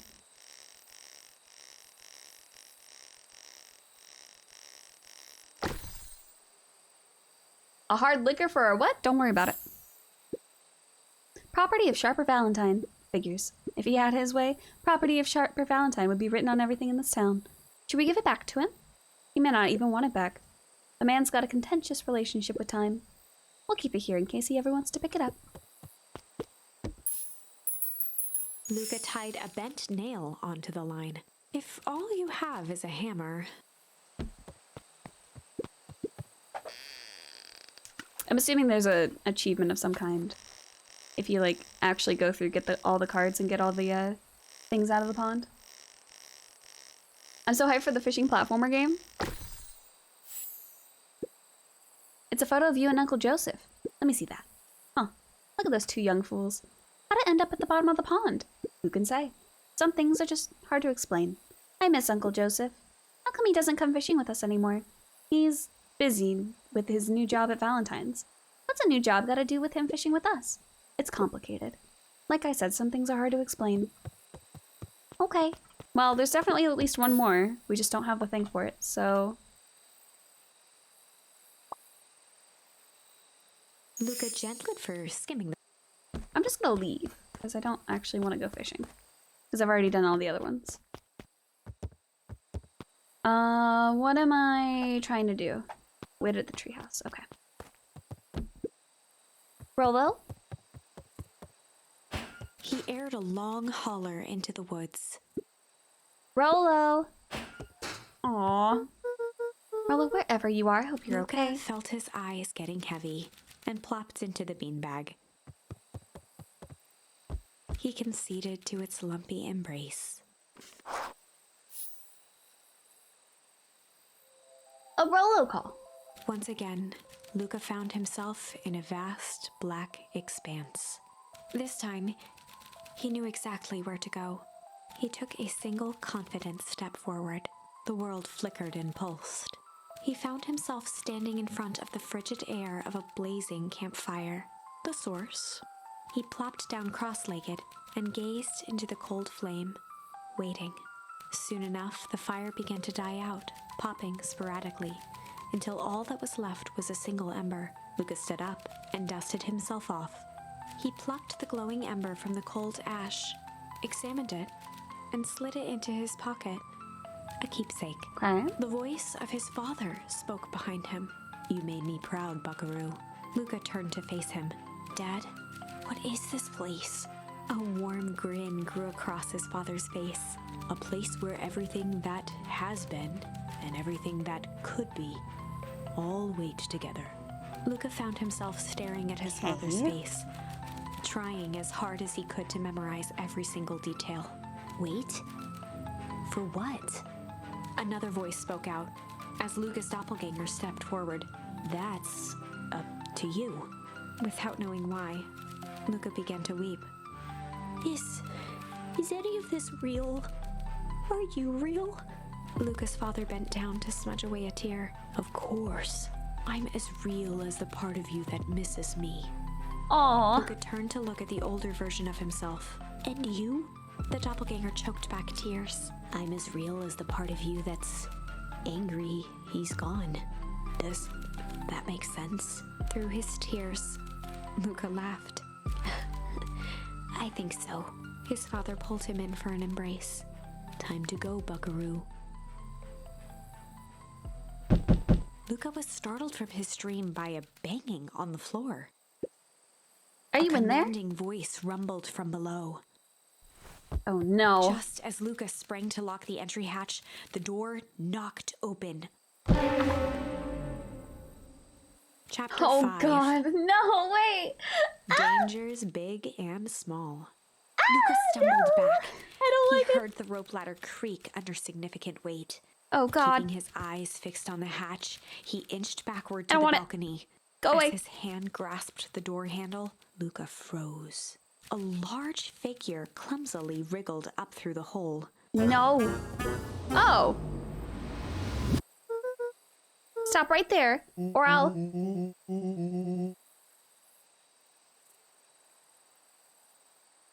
I know it's dark and all, but I figured you'd recognize me. The Who are large you? figure cocked its head inquisitively. Stop now or I'll clobber you with a baseball bat. Whoa, whoa, whoa, take it easy. Luca, you need to get your eyes checked. It's me, Rollo. Nice try, but I know you're not Rollo. You're like one of his random uncles or something. Where is he? Uncle? Luca, quit messing around. It's me. If it really is you, prove it. Flaming chicken coop, Luca. Luca's jaw dropped. He peered more closely at the man standing in front of him. Something about him was undeniably Rollo, only bigger, older, changed. How? What happened to you? When I was running away, I ran into more people in those yellow suits. They grabbed me and dragged me away. What? Where did they take you? I don't know. They threw a bag over my head. It was cold and smelled like a swimming pool. I think it was an underground lab or something. They made my hands all big. Look. Rollo proudly presented his hands to Luca. Pretty sweet, right? I mean, it wouldn't be my first pick for a superpower. But beggars can't be choosers. Rollo, it wasn't just your hands. My feet too? Dang, Pa just made me new shoes. Wait, Luca, why are you so Luca small? moved to the side and pointed Rollo to his reflection in the balcony window. His What hands the? shot up to his face. Holy Toledo! Rollo, what did they do to you? They made me drink some sort of green crud. Ew. Actually, it wasn't too bad. It kind of tasted like licorice. I passed out and woke up like this. And then I sorta smashed open my cage and escaped. Oh, you smashed open a cage? Kinda. At least I think I did. It's all a bit of a blur. They had you in a cage. Who are these people? I don't know who did this to you, but we're gonna fix it. Fix it? This is awesome. Well, I'm just glad you're safe now. Luca, you don't need to worry about me. Sure, I got snatched, but look at it this way. I got snatched, and I know where snatched people go. We may finally have a lead on what happened to your family. Maybe you're right, but this all seems dangerous. Danger? Ha! Rollo shadowboxed a few jabs. I'll take them all on. Hey fellas, what's With up? a yelp, Rollo dove behind Luca. Did I come at a bad time? Who the heck are you? This is Beck. Sorry, something truly bizarre just happened and I need help. I didn't know where else to go, so you're just hanging out here with your large adult friend? No, this is my buddy Rollo. This is your missing friend? One and the same. He seems a little old. I'll have you know this is a recent development. What the heck does that mean? Oh, I'm sorry, you're the one who just showed up out of nowhere. So we'll be asking the questions here. That's fair. How'd you find us? Your silly little treehouse? I think you mean our silly little mission control. I hate to break it to you, but your secret path isn't so secret. And I could hear your racket from a mile away. See, Luca, this is why we need to improve security around here. Not now, Rollo. Beck, you said something bizarre happened? Yeah, She but shot a nervous glance at Rollo. anything you could say around me, you could say around Rollo. This has been a weird day all around, hasn't it? Beck's eyes narrowed. Okay, so it all started when I made it back home. My first order of business was to try to salvage my hair.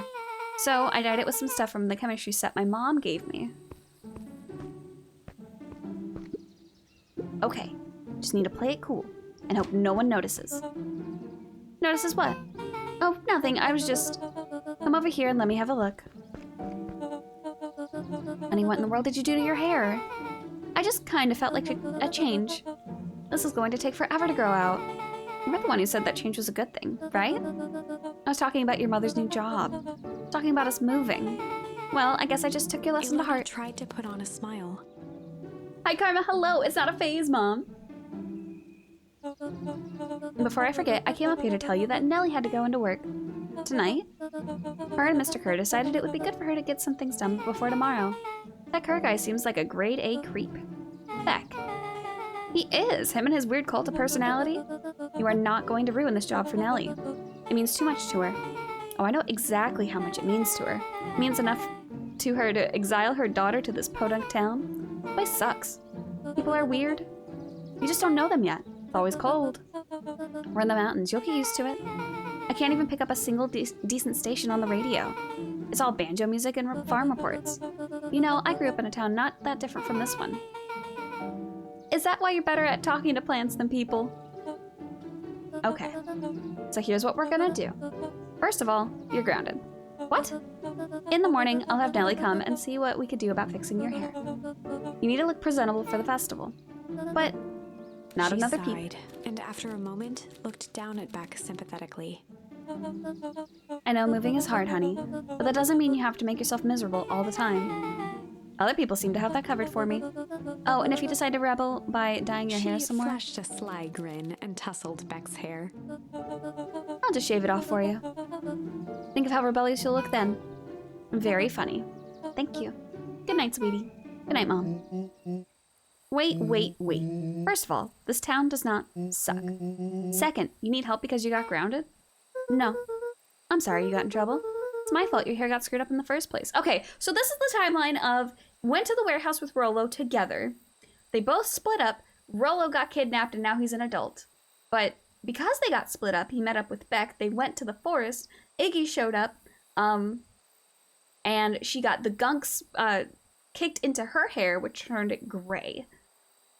And now it's blue. Okay, that's where we're at currently. Got it. Oh my goodness. Hi, Karma. How's your day going? Hello, happy Friday. Let's go. Don't worry about it. I actually kind of like this look. Great, can we go back to the story now? The next part is the important bit. I have this radio I upgraded with my mom, and I was too angry to sleep, so I tried to dial in something worth listening to.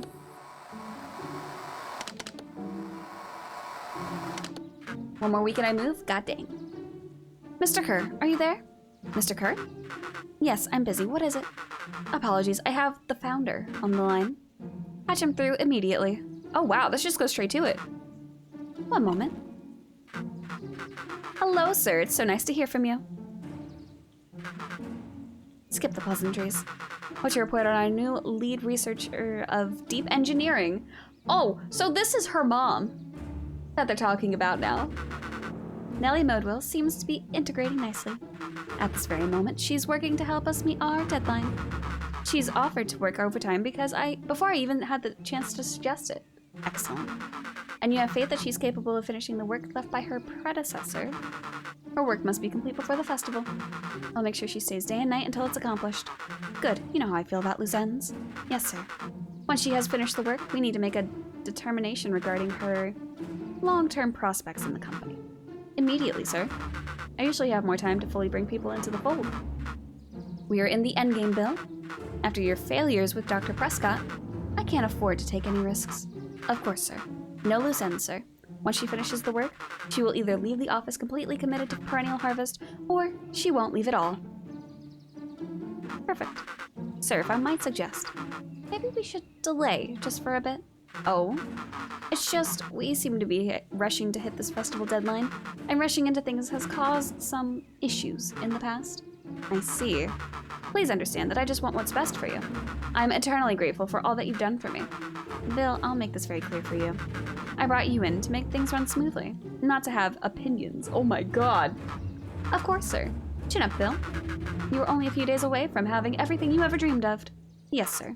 Thank you, sir. Whoa. Yeah. Just so we're clear, when they said loose ends, they were talking about murder, right? Like actually killing someone? Capital murder? Luca gave Rollo a quick elbow to the ribs. Who's this founder? I was hoping you guys would know. Now, as far as we know, Kerr is the top banana at Perennial Harvest. He sounded scared of this founder guy. So we have an even topper banana on the field. What the hell's my mom caught up in? Has she talked about the job much? Not really. She said she was going to come in and continue the work of someone she respected. Luca, do you know that body at the warehouse? Person Beck's mom came to replace? That would make sense. Beck, it seems Nellie's predecessor got, loose-ended. I'm getting that impression. I keep forgetting it says avocado. This is an avocado, I promise. Okay, so we need to get your mom out of there before the festival happens. That's 2 days away. Won't she just come home after work? The creep on the radio said that they were going to hold her there until then. So if she's not coming out, we gotta go in and get her. Beck flipped a large sheet of paper out of her pocket and slammed it on the floor. Avocados taste like bananas? Not true. Maybe this'll help. You have blueprints? Well, it's really just a welcome map from my mom's PH orientation. But it shows the layout. Sure looks like blueprints to me. Look, here's the reception area. There's a big room marked Founder's Office. It even has the exits marked. Guys. We have a deadline. We have an objective. We have blueprints. You realize what this is, right? Started to wiggle with excitement. I think we're hesitating. Or I think we're heisting, sorry. This is officially a heist. Chapter 6. The Heist. They spent the night's end huddled around that small map, formulating a plan to infiltrate the headquarters of Perennial Harvest. It would be no small feat. A modern facility equipped with all manner of technology, not to mention the swarm of clipboards that would most certainly be scattered throughout. So my guess is this isn't going to be the path that leads us to the actual end because Rollo's old. Unless they, turn him back young somehow, I feel like we have to avoid that, right? By the time the sun began to peek through the car window used as a makeshift balcony door, all were in agreement. This could just work. The final day before the festival would be used to prepare. They'd need to pool every resource at their disposal, pull every favor with a thread. Even enlist some unsavory characters around town with important tasks only they were suited for. They'll turn Rollo and Eleanor back, and Mr. Flounder will turn old and miserable. Luckily, Probably. there was enough ill will and mistrust toward Perennial Harvest that alliances could be found at a bargain. See, but this makes sense that they have this weird serum that makes people older. Speeds up growth. Since it's a fertilizer company. And they have this magic fertilizer that just works on everything and makes everything grow faster. It makes sense. Luca, Beck, and Rollo rubbed their eyes as they exited the treehouse. They hadn't slept at all that night. It's all There coming was together. time. The festival was to begin in one day, and they each had their assignments. It just makes sense. All right, quick recap. Rollo, you're gonna talk to Roxy. Cordially. Without her and Fitz, this whole thing could go bust. Me, Cordial is my middle name. Uh-huh. And how do you plan to He explain waved your vaguely new at Rollo's sizable figure. circumstance? She'll be so happy I'm alive, she won't even notice. Beck snorted an involuntary giggle. And Beck, you're sure Ilona won't just shoot the whole thing down when she hears it? She'll listen. When she understands the danger Nellie's in, the danger we're all in, the plan will make sense. Okay, that leaves me with Jeff, then Iggy. How are you gonna persuade them? I'll They think of each something. looked at each other with sleepy confidence and nodded. Well, Godspeed. Enlist the help of Jeff, and enlist the help of Iggy and Tish. Alright, cool. I need to check something real quick here.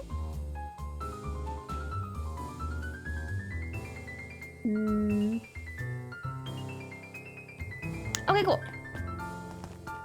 Off we go.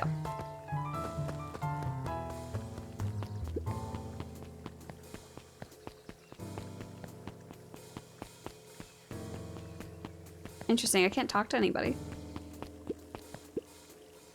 Undaunted, he shook his head. Over? No. Endings are merely a state of mind. This doesn't end until I give up. Wow. I admire the conviction, but can he really pull through?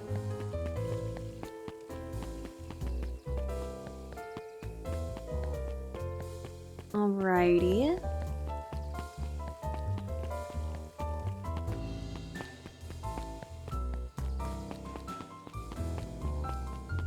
Well, I know where Jeff's gonna be. I don't know where Iggy and Tish are gonna be. I'm just trying to see if I can talk to anybody else.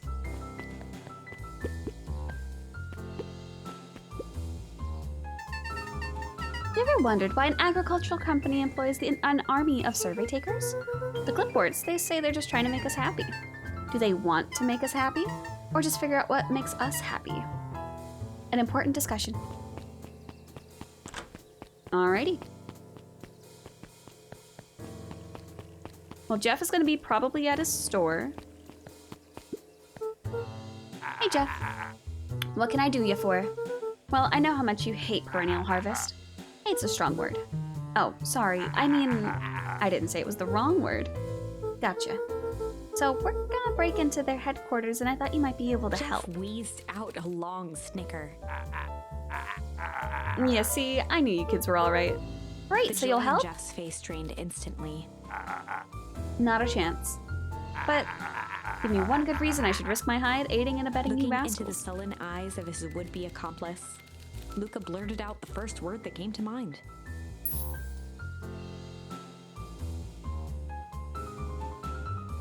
I feel like junk is the proper answer here, but there's a lot of choices. Hide. Jeff's brow perked up. What'd you say? Go ahead and hide Sensing then. some traction, Luca carried on with vigor. Let a bunch of kids do what needs to be done. We're not Jeff's afraid. scowl faded with a sigh. Say what you will about old Jeff, and they all do. But you'll never hear him say I hid from One nothing. good stomp Damn of it. the foot was all Jeff needed to drive his point home. There's a lot of options with this. I don't. Oh God. What was it you kids needed? Some sort of disguise. I've got just the thing. And while we're at it, that crate should come in handy. This ain't gonna be free, you know. I'm thinking 5 bags of sour gobs should cover it. Put it on my Luca tab. offered out his open hand to seal the deal. With a firm and dusty grip, Jeff reciprocated. Done. Swing by first thing in the morning. Shit. I really didn't think that was gonna work. I don't know where to find Iggy and Tish, because they don't really have like a spot they hang out in. I feel like they'll all work. Maybe? Maybe in their own way. Piano, though. Hey, Tish, look who it is. Luca, are you here to try to tickle us to death again? Oh, look, just hear me out. He raised an eyebrow suspiciously. We're listening. Iggy, I know we've both been giant bags of... malice? To each other? Malice. Wow, Tish, smart guy here with the smart guy words thinking he's impressing us. Scram, we ain't interested. Luca knew they'd need Iggy and Tish to pull this off. He tried again. Shit to each other. Interesting, so I'm wondering if that would have been the case with Jeff. Iggy gave a reluctant shrug. Yeah, you're not wrong. Lately, life has been kinda... crooked, you know? Crooked? Yeah, well, life's always crooked. Get over it. We ain't interested. I wanted to see what all the dialogue is. Iggy gave a... Hard, you know? Hard? Yeah, well, life's always hard. Okay. Iggy gave... Strange, Iggy you know? considered the point. Things have been weird around here. So I'm offering a truce and asking you for help. What do you say we...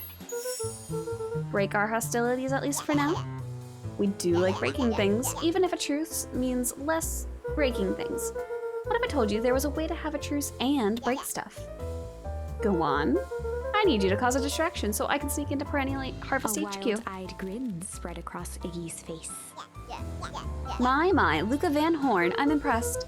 And after this is all done, maybe you and Tish can come hang out at the treehouse sometime. That's the one. That's what I was waiting Iggy for. glanced over to Tish, who nodded in agreement.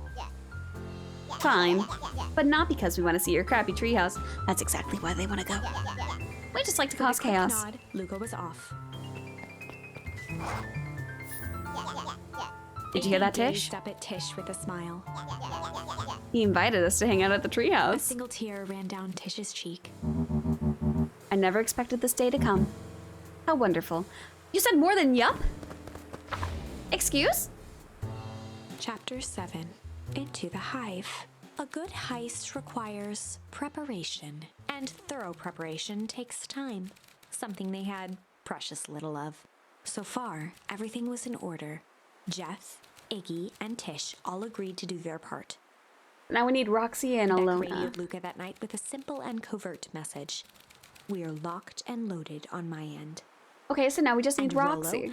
after a lengthy confession, managed to persuade Roxy and Fitz to help. Then He we're good. stowed away in mission control for the night to avoid attracting attention. Rolo, being uniquely suited for the role, would be the first to breach Perennial Harvest. The outfit provided by Jeff wasn't perfect, but a convincing disguise is 10% wardrobe, 90% confidence. Rolo took a few vigorous breaths and shook out his arms. Oh my god. Just stay calm, Rolo. You can do this.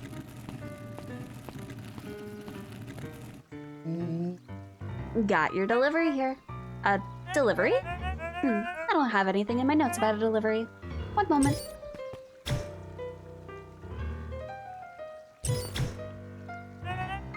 I'm so sorry, but there's no delivery scheduled for this morning.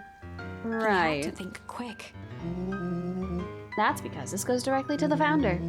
Yes, that it be kept Rolo secret. sighed, adjusting his tool belt. You know how the founder can be. I suppose we can leave this one off the records. Our harvest awaits With and a such. stroke of his mustache, Rolo proceeded into the Perennial Harvest headquarters.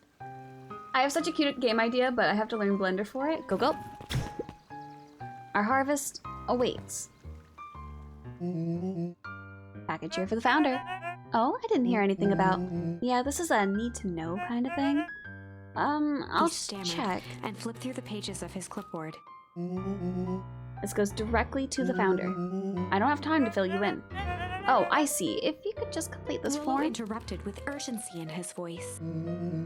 Every time with the forms. Look, if you want to explain to the founder why I'm late, well, it's your funeral. I'm sorry. What did you say your name was again? Rolo I'm- panicked. Our harvest awaits. Sir? That's a restricted area. Excuse me, sir. Our harvest awaits. Ready to light this candle, Tish? Yup. Suck on this perennial ham fist.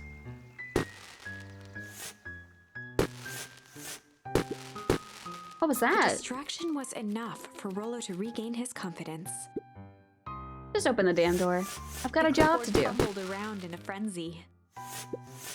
I should check on that noise. Oh, come on. Just buzz me in already. Okay, okay.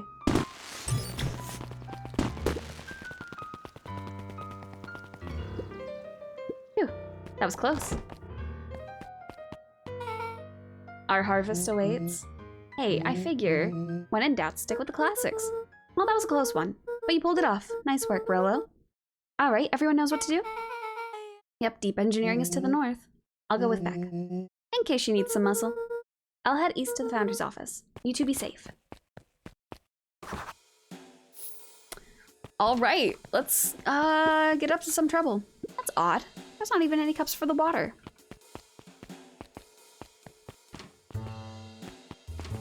Oh, this is gonna be a maze. Whole place just feels fake. But of all things, a fake plant?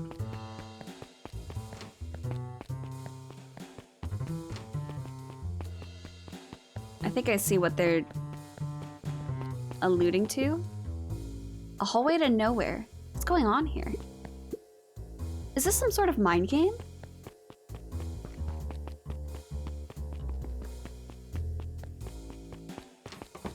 Okay, yeah. You follow the— oh! Solomon? stopped in his tracks. Luca? What are you doing here? It's a long story. Are you okay? Of confusion flashed across Solomon's face. His words rushed out dramatically. No, I am most certainly not okay. Some strange people grabbed me and... Were they in hazmat suits? Yes, how did you know? They brought me here and locked me up, and when they were distracted, I ran. Dang, okay, you should stick with me. We've got a plan. Solomon's facade briefly faltered. We? Yeah, Rollo and Beck are headed to Deep Engineering. Thank heavens you found me. We've got to get out of here. We can't leave just yet. They'll catch us again. I've got to do something first. When you were running, did you happen to see a door marked Founder? Founder, why are you looking for him? I'm not, I just need to get into that office. Now that you mention it, I do think I saw a door that said Founder. It's just down Luca this way. happened to notice a plaque above the door. Office of the Founder. Knocking comes with consequence. Oh, here it is. So it is. It's pretty lucky that I ran into you, or else I might have missed it. Truly Luca tried the fortunate. handle. Solomon leaned forward to examine the mechanism. Regrettably, it seems to be some sort of electronic or electric lock.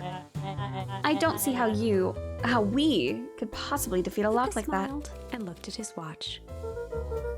Let's just wait a minute.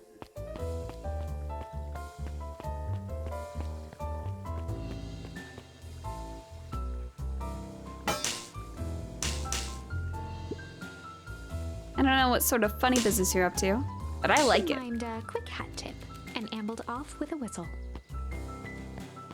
Just walking through town all casual with a shovel. Good afternoon. Oh my god. The light on the keypad changed from red to green. How'd you do that? It's good to have friends. Quick, let's get inside before someone spots us. You're locked in the Lucas room with the one switched on person you his don't want to have. walkie-talkie. Oh no! Look at poor Augustus's photo. Rollo, I'm in. As expected, there's a control panel. Great timing, we're stuck at a locked door marked number 24601. Need you to get us through. What if someone catches us? We should get out of here. I'm not leaving my friend, Solomon. On the computer screen, a green cursor blinked in a password field. Surely you don't have a way to get around the password. Luca pecked out his best guess. Underground secrets. The screen blinked to life. Columns of green numbers glowed on a black background. How did you just guess that? Oh, it's this absurd password Rollo heard when he was down here before? It's funny how someone arrogant enough to call themselves the Founder uses such a basic password. Or they were thinking several moves ahead, not expecting anyone to guess something so simple. These villain types always end up outsmarting Solomon's themselves. jaw clenched into a half smile.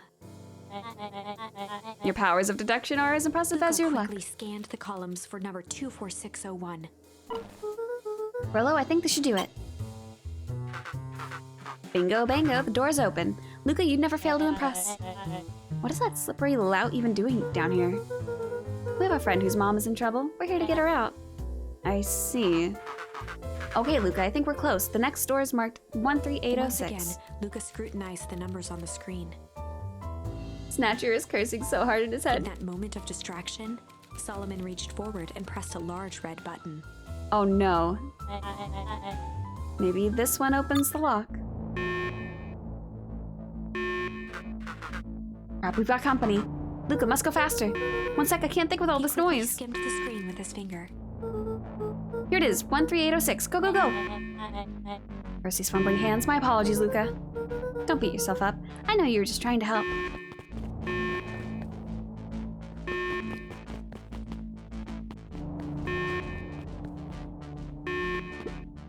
Aw, man. No water cups. Rollo.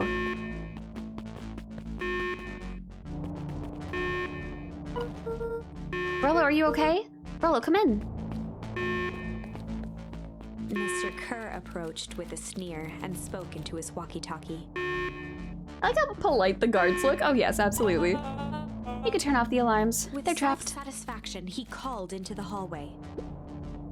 That, my dears, is a dead end. Nowhere to run. Rollo, where are you? Are you okay?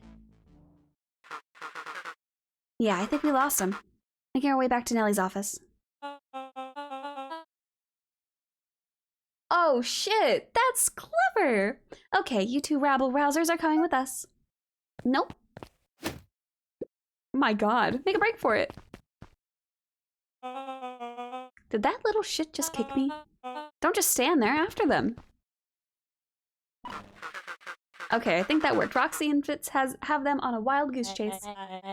I am having trouble following what just happened. Like I said, it's good to have friends. Rollo, how long do you think Roxy can distract them? How long can Roxy keep someone so pissed off they can't see straight? Let's just say, we've got time. Entering Nellie's office now. Mom! Oh, honey, what did you do to your hair? I thought you'd be happy I finally used the Young Chemist Lab Kit. You sure have a knack for making me incredibly proud in the most frustrating ways. We need to get you out of here. We? Who's your adult friend? Oh, I'm not an adult. Ever heard of a growth spurt? I've had more of a growth spew. No, that's not possible. Millie leaned over to examine his teeth. Substantial banding on the enamel of the molars, consistent with Tempest liquamen exposure. Is that what you called the gunk they forced me to drink? You drank it? Oh no. They told me it was only being tested on plants. Oh, Beck, sweetie, I promise I didn't know. Mom, what the hell's going on at this place? I was brought here to work on the discovery of a lifetime. A novel chemical compound was discovered under Beacon Pines in a wellspring they call the Source. They named it Tempest liquamen. It pulls energy from its surroundings in order to fundamentally alter matter's relationship to time. It was a secret to Valentine's fertilizer. They harvested the source, infusing small amounts of Tempest liquamen into the product. It worked wonders, drastically accelerating plant growth. Crops would be ready to harvest in a fraction of the time. But it led to complications. The foul harvest. Perennial harvest came in to clean up the mess to succeed where Valentine failed. But Tempest liquamen is rebellious. Rebellious? You could think of it as a manifestation of change itself. It's a volatile, but it's by its very nature. So the more you try to force it to do a specific thing, the more it resists. Yes. I can relate to that. My role was to finish the work of my predecessor, Dr. Prescott, harnessing Tempest liquamen to reliably manipulate an organism's age. Just imagine how many people we could feed. Mr. Kerr was very insistent that we achieve a successful result before today's festival. But you didn't, right? Sighed. You know how much I love a good puzzle? I poured myself into the problem. It wasn't long until I discovered oddities in Dr. Prescott's notes. Oddities? They contain obvious errors, mistakes that someone of his reputation would never make. So I fixed them, and now I get to emplace my entire wardrobe. Really am truly sorry.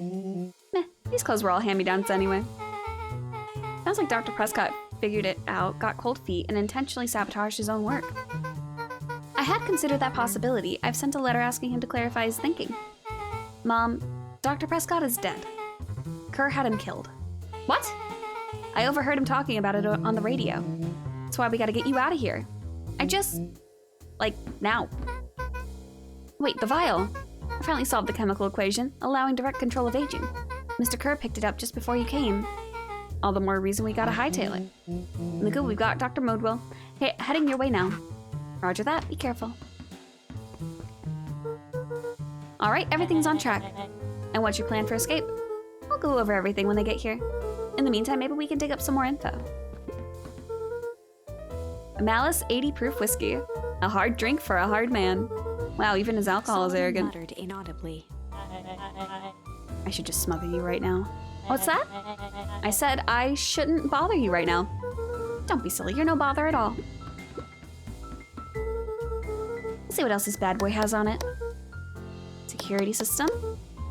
Time card logs. Payroll. You know, for being so evil, this guy sure is Solomon boring. once again muttered under his breath.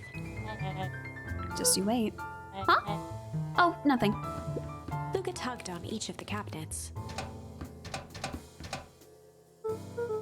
Dang, this must be the good stuff. They're all locked. Perhaps he's not as careless as he suspected.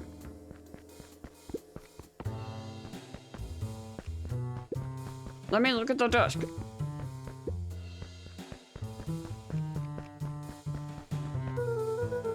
It looks like the founder was helping Kerr plan the festival.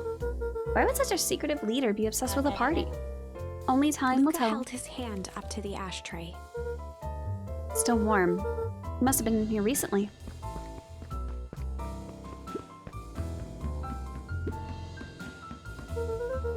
I'm really sorry you got dragged into this mess, Solomon. You needn't worry about me. Well, I feel bad either way. We're gonna get you out of this, With I a promise. subtle, quivering lip, a smile crawled across Solomon's face. They heard the trampling of frantic footsteps from the hallway. Lock it, lock it, lock it! Locked. That was close. When we left Nellie's office, it was swarming with clipboards. We barely got away. Did they follow you? Well, no. Before we start tossing blame around, is it possible someone ordered a pizza? We'd love to hear your thoughts. Definitely not pizza. What now? Don't look at me, I'm officially retiring from the heisting business. We're so sorry for the inconvenience. We just have a few quick questions. So let me think. Can someone watch the door? Of course. Everyone else huddle up. Oops. I think this little caper has gone on long enough. Solomon, no. Hush now, child. The adults are speaking. Dr. Modwell, a brief reintroduction is in order. We've never met in person, but we have corresponded. You see, it was I who hired you. Solomon, the pathetic orphan child. The powerful, enigmatic founder. Sharper, the fallen progenitor who's created this town. Perennial harvest, Valentine fertilizer. All connected by a single thread. Yours truly. Her But that's- eyes searched the floor in thought. Solomon watched eagerly, waiting for the flicker of epiphany. Mr. Founder, you got games on your phone? With a sickened look, she peered into his soul. Yes, now you've got it. Tempest Liquidman, you discovered how to reverse the process. Solomon clapped with genuine delight. Very good, Dr. Modwell. Very good. Although the discovery wasn't Solomon intentional. glanced down, examining his youthful form. And the effects went a little too far for my tastes. That's why you needed me to finish Dr. Prescott's work. Which you did admirably. Mr. Kerr, the vial, Kerr please. presented it with a theatrical twirl of the hand. May I present to you the eighth Before wonder he of could the... finish, Rollo snatched the vial from Kerr's palm. Wow, this stuff sounds pretty valuable. Be careful, you fool. You have no idea what you have in your hand. Actually, we do. You just did a whole evil villain monologue thing about Rollo it. casually tossed the vial to Luca. I'm dead! Gosh, maybe I'll have a taste. Luca jiggled the vial mockingly.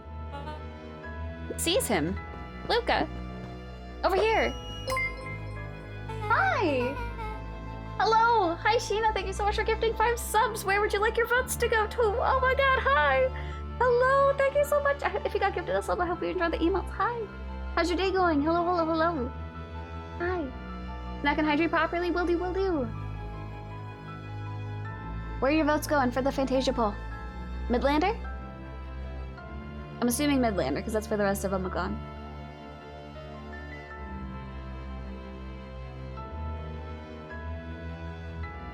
I'm just gonna go ahead and do it, because I gotta go on with this thing. Alright, there we go. Hi, thank you. I hope you're having a good Friday. Let's go. Move another inch She and I'll held smash it. tightly behind her back. Midlander, Bestlander, damn. Solomon sighed, speaking in crisp, measured syllables. It's getting intense. Also, though I'm dead, I'm actually back to dying. It's what I'm best at, not a lot. You have no plan. I'll smash it, I swear. Fine, risk killing us all. Or, if you're lucky, nothing happens. Then what? We capture you and grant you much less He pursed leniency. his lips with feigned sincerity. But I give you my word, if you hand it over now, none of you will be harmed. Deep uncertainty washed over Beck. You're a smart girl, Beck. But there's no shame in being outwitted by someone smarter than you. We both know that there's only one way She this looked ends. to Nellie shakily. With a dispirited nod, Nellie sighed in defeat. Beck slowly approached Solomon. Oh, don't do it, Beck. That's a good girl. Beck, don't do it. We can't trust that jerk. Sorry, he's With right. apprehension, Beck conceded. No. Solomon pocketed the vial and brushed off his shoulder with a sharp flick. Mr. Kerr, you have allowed yourself to be humiliated by a group of children. Report to my office tomorrow for a performance The review. blood drained from Kerr's face. Of course, sir. But first, you have a speech to make. Trot out there and give me the introduction I deserve. And don't forget to smile. Yes, sir.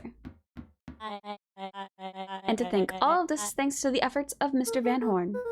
I don't understand. How is this all because of me? I said Mr. Van Horn, silly child. Dr. Walt Van Horn. Your father was always a thorn in my side. I offered him an opportunity to be a part of something great, but the fool was blinded by righteousness. He even broke into my laboratory in an attempt to sabotage my work. Solomon shook his head with gratification. But the universe has a funny way of correcting course. By meddling with a force he didn't understand, Walt showed me its true potential. As fate would have it, Luca, your father's dying act was to grant me eternal A life. muffled applause resonated faintly through the walls. Well, that's my cue. After the festivities and my subsequent ascension, I will return to deal with you all.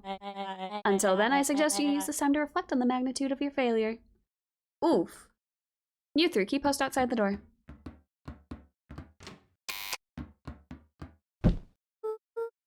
Well, crap.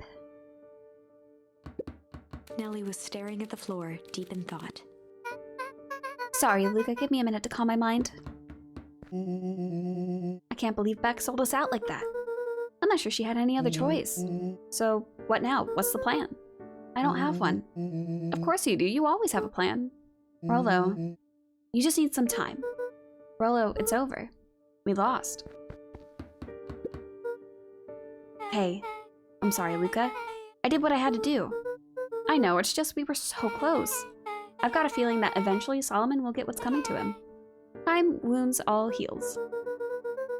Well, time seems like less of an issue for him now. Thanks a lot, Beck, for real. Luca, there's something you should know. After Mr. Kerr locked me in that office, I had nothing but time and curiosity. I poked around a bit, hoping to find a means of escape, but I found something else. A note, hidden in a false drawer. What sort of note? Dr. Prescott must have sensed his time at Perennial Harvest was growing short, so he left behind a letter with the hope it would be found by his successor. It was a confession of sorts. He left it for me, but its contents... Luca, I think they were meant for you. What? Why? What did it say? It was about an incident with your mother. Oh shit, are they just gonna drop everything right now? Dr. Prescott found her in his lab with a stolen keycard. There was an accident. He'd been exposed to extreme amounts of Tempest The liquamen. color dropped from Luca's face. She survived. Dr. Prescott decided to help her recover. He would no longer trust a Perennial Harvest, so he kept her whereabouts a secret. Over time, your mother led him to reconsider the purpose of scientific discovery. Science is often the vanguard of change, but that doesn't mean it's always right. He realized that no one should have control over something as powerful as time itself. I now believe that's why he began to intentionally sabotage his own work. And it cost him his life. That's a reasonable Luca conclusion. was overwhelmed with emotion. But if she's alive, where has she been? Where is she now? A sudden explosion sounded from Oh the hall. no! Oh no! Wait! Chapter 8. Comeuppance. Ears still ringing, Gran picked herself up off the ground. Oh Through no! the dust and smoke, she looked over to see Mrs. Fratelli helping Hiram Tolliver to his feet. Oh no! She'd had to beg, borrow, and steal to acquire those explosives. How many nights had she spent visualizing how she'd use them to make things right? And now, her one shot at destroying the source, that damned hole that swallowed so much of her life, What? was gone. What? Huh? Traded for this jagged hole in a wall and a foolhardy shot at rescuing Rollo.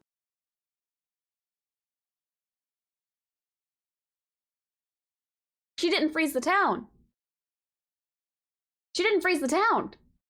She didn't freeze the town. With Wait a minute. Fratelli and Tolliver at her side, she stepped through. Hold on. She didn't freeze the town. It was a strange feeling. The last time she'd stalked this maze of hallways, it was in a different body. They quickly rounded a corner to find a group of clipboards guarding a door. Something worth guarding is probably something worth seeing. She leapt forward, brandishing her cane. If her last chance at vengeance for things lost was truly gone, she would just have to fight to keep what she still had. This is different. This is a good different. I'm a fan.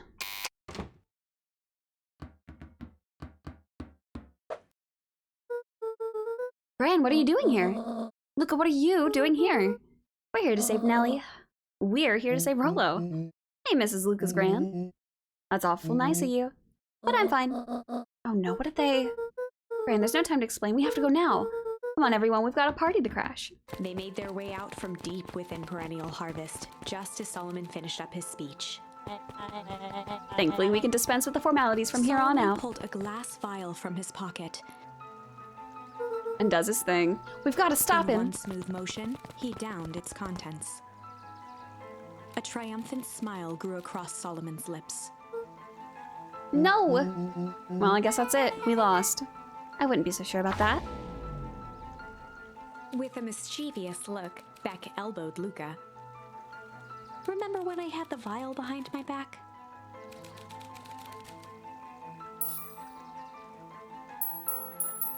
No way! No way! Okay. Okay. I don't know what any of these could do, so we're gonna go junk. I might have tweaked his wonder potion with a little junk. Ko, not you too!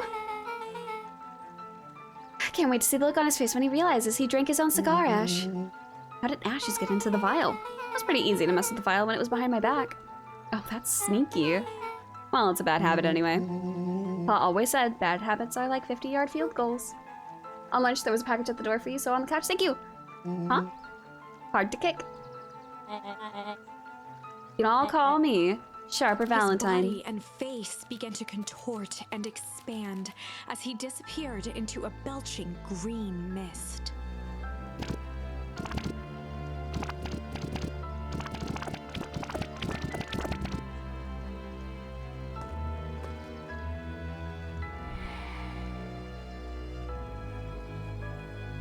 Oh my god!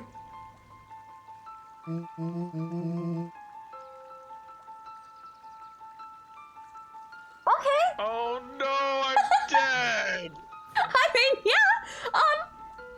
Well, that wasn't the expected outcome, but it's better than it could have been. That's one way to kick a bad habit. As the last of what was once Sharper Valentine wafted into the air, the crowd began to disperse, still numb from what they had just observed. Emotional damage. Sharper Valentine was gone for good. His end would be a new beginning for Beacon Pines. A new chance to let go of the things they had lost and grab hold of a new future. The end. Well, I'd be lying if I said that wasn't a bit gratifying. But it wasn't the right If one. that feels to you like a good note to end on, I won't stand in your way. No, I'm not done. I might have tweaked his wonder potion with a little change. Little pocket change? Your unlucky penny. Yeah, I popped it in the vial when no one was looking. What's that gonna do? No idea, that's the beauty of science. Now we observe. You can all call me Sharper His Valentine. body and face began to contort and expand as he disappeared into a belching green mist. He becomes a statue? Oh, that would be great.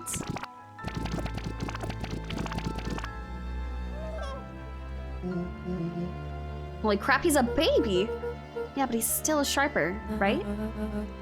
What he was no longer matters.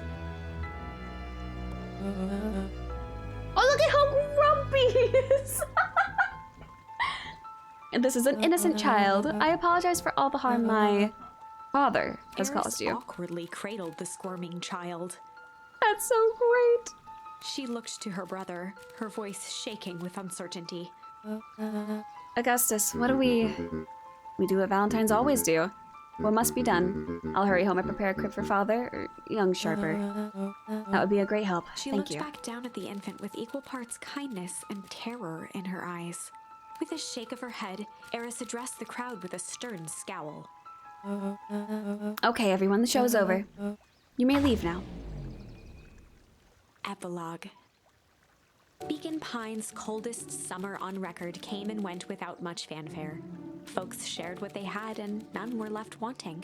The new school year was ushered in by the falling leaves of autumn.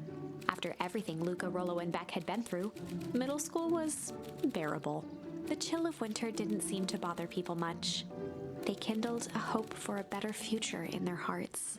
When spring arrived, farmers planted their crops with a sense of joy and optimism. And as the dawn of the first day of summer came again, its light slowly spread through the shallow valley. Are we now in a baby Hitler situation? I don't know. It crept over the town square, across the river, past the neglected welcome sign, and came to rest on a young boy sleeping at dawn, his mind at peace, knowing he is here for a reason. But Rollo never became younger, did he? Unless they fixed him. Rollo, are you up yet? Roger that. It's a beautiful day at Mission Control. You gonna swing by? Be there in a minute. Interesting, interesting, interesting, interesting. Over time, Eleanor began moving Walt's old things out of the closet and into storage. Eleanor had moved back into her bedroom, and now that she wasn't sneaking out late, she even slept there most nights.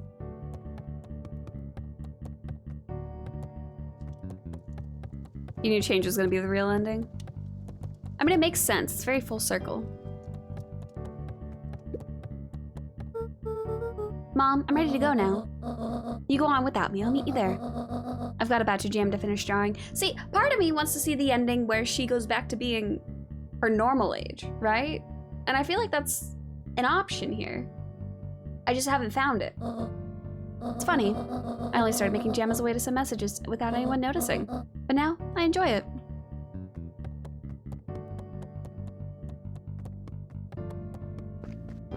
And I don't think in this playthrough he ever found the secret basement.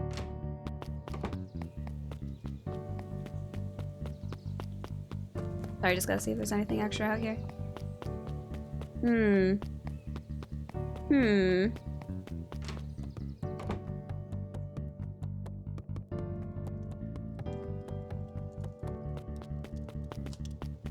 What happens if we go up here? I love you. You're so cute.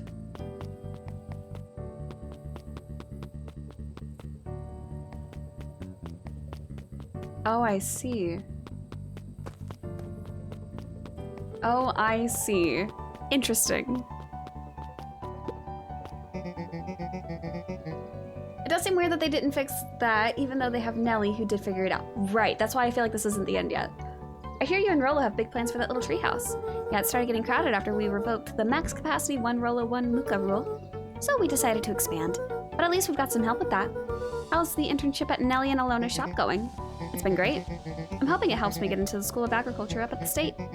Also, Nellie said she'd write a letter of recommendation, which would be huge. I just can't help but worry about leaving Rollo. He's grown up so fast, but he's still my little brother. Yeah, he had a heck of a growth spurt. I don't just mean grown, literally. This morning he was up and finished his chores even before I had breakfast. Well, some of that might be his excitement about the treehouse renovations. Don't tell him this, because it'll go to his head, but I'm really proud of that little punk. I'm sure he feels the same way, but he's just too dang proud to tell ya. I know.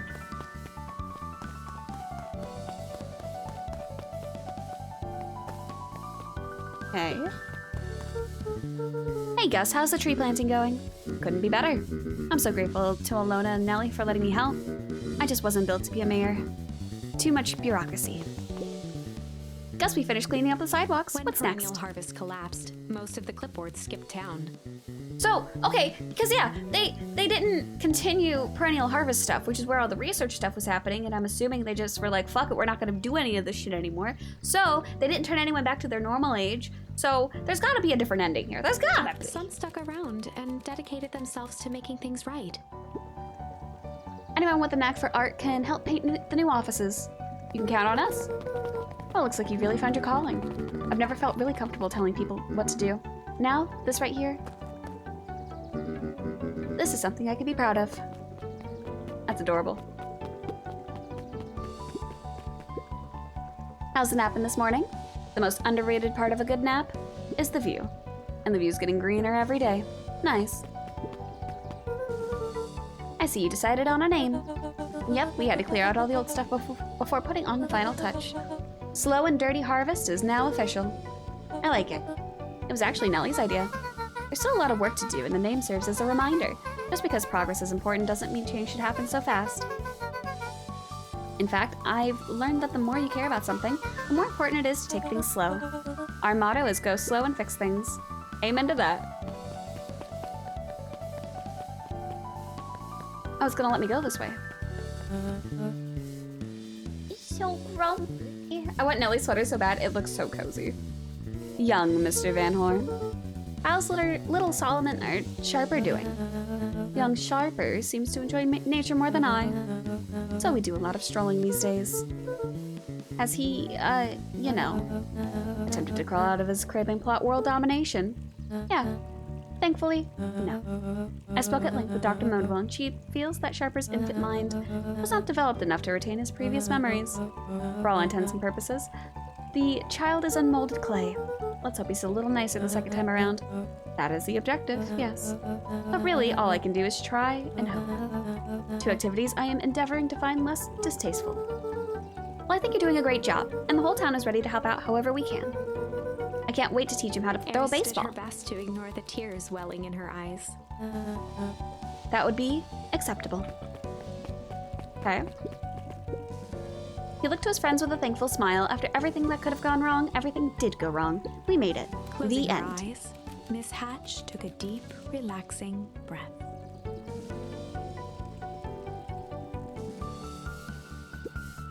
Oh, hello, Luca. How are you? Real good. How actually? That's wonderful. Did I miss anything? I think you're pretty much up to speed. This can't be the only ending. This can't be it. I refuse. Luca, do you want a biscotti? On the house. I don't really have time. Zara, you gotta come see this. I finally did it. I pulled the perfect espresso. Oh, Lumi, if I didn't know any better, I would think you're proud of something. As if no, it's too late.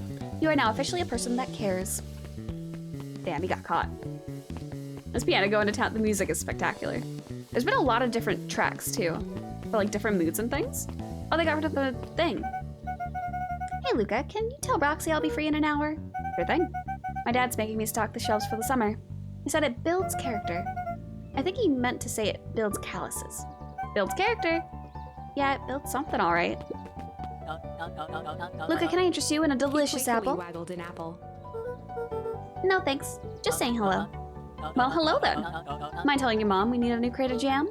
Already? It's funny, I used to hide the stuff in the back. Terrified that someone would find out about our secret messages. Now everyone wants to get their hands on Eleanor Van Horn's famous spy jam. Wow, back for seconds? If it's not too much trouble. For the longest time, I didn't understand the appeal of ice cream. It serves no purpose, other than to be briefly enjoyed and then it's gone. It's pretty tasty while it lasts. I'm inclined to agree.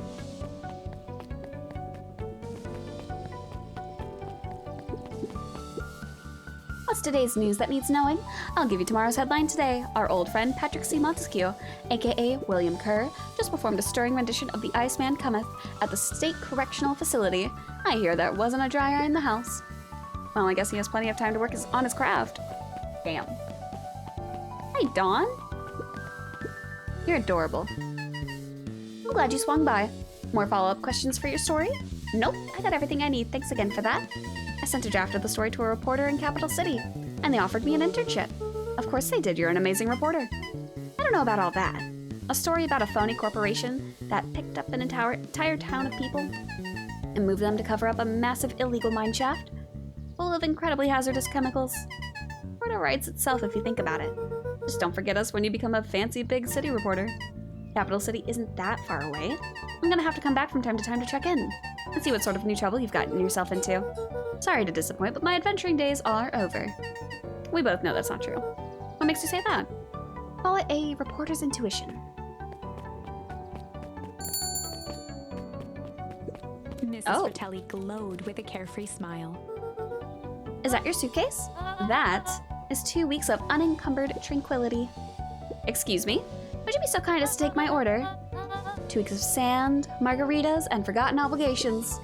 Excuse me? I'd love to place an order. Mrs. Fratelli sighed with a zen-like calm.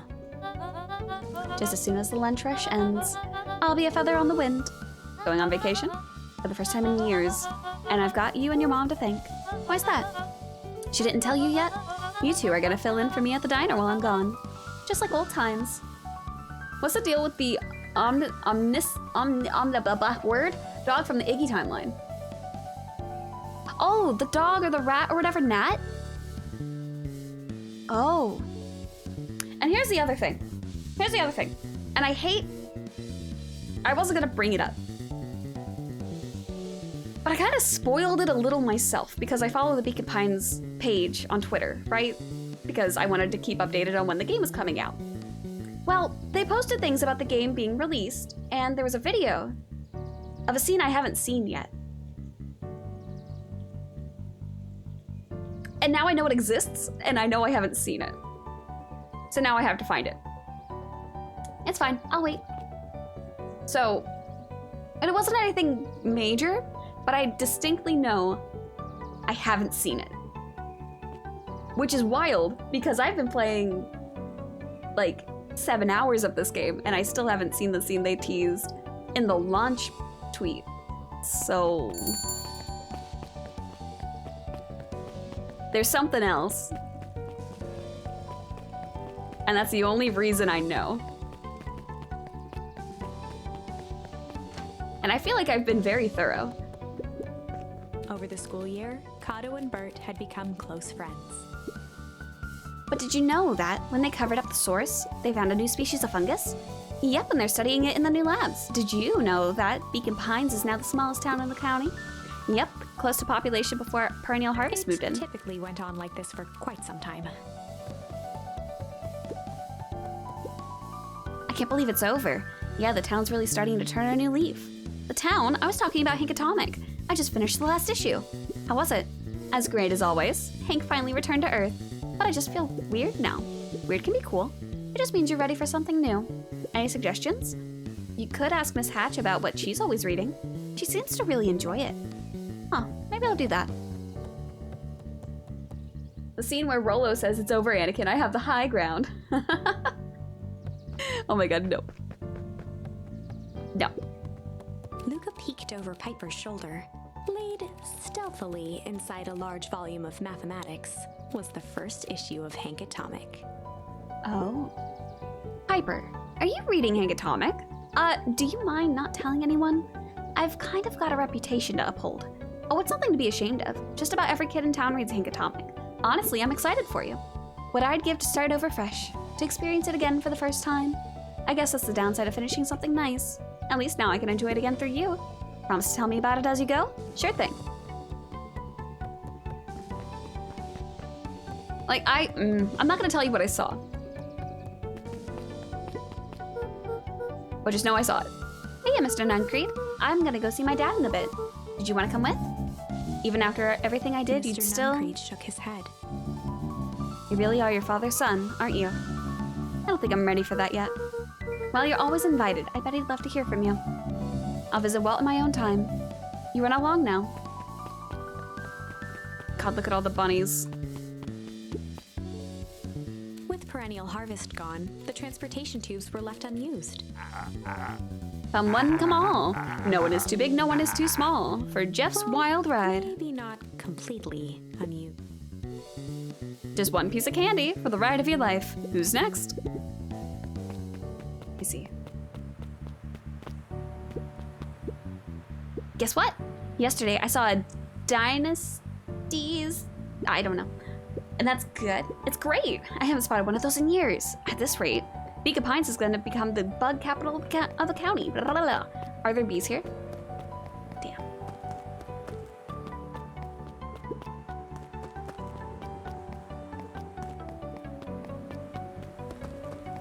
Does this go anywhere?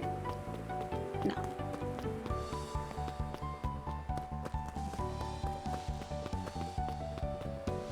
I'm assuming Beck is over here.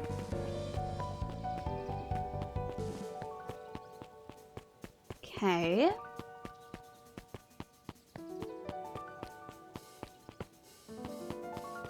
Okay, so now we just go back to the treehouse. So yeah, I know there's a scene somewhere in this game that I have not experienced yet. So I know this isn't the ending.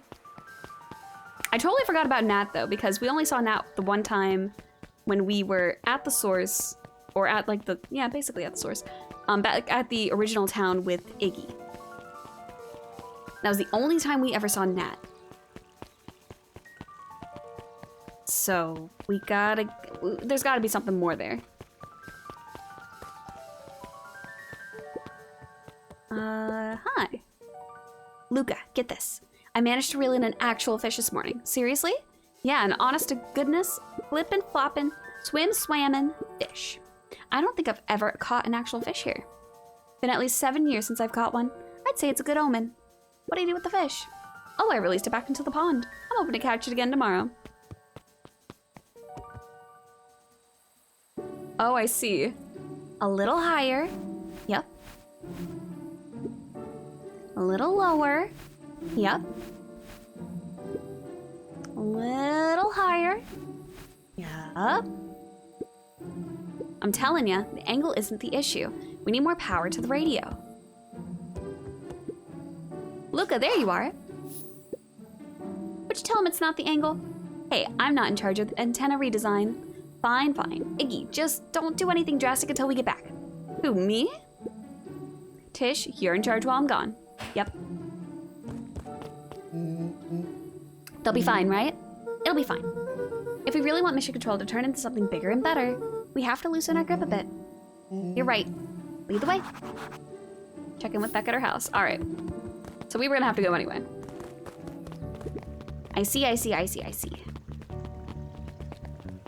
Oh, see, he's still an adult, so there's gotta be something.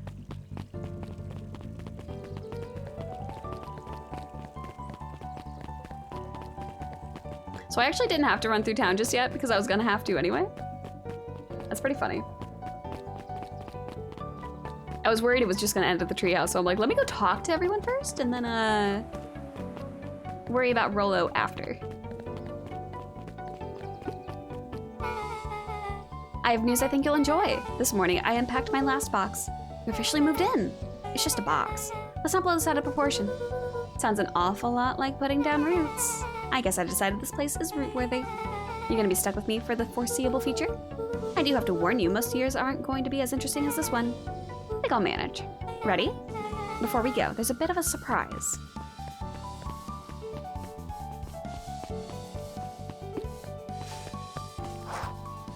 Wait. My mom's prepared this tree especially for you. They didn't have to do that. It wasn't just them. Just about the whole town pitched in. We all owe you. It should do okay in the cold of Old Beacon Pines and thrive as things warm up. Perfect. When you're ready, take Jeff's wild ride to Old Beacon Pines.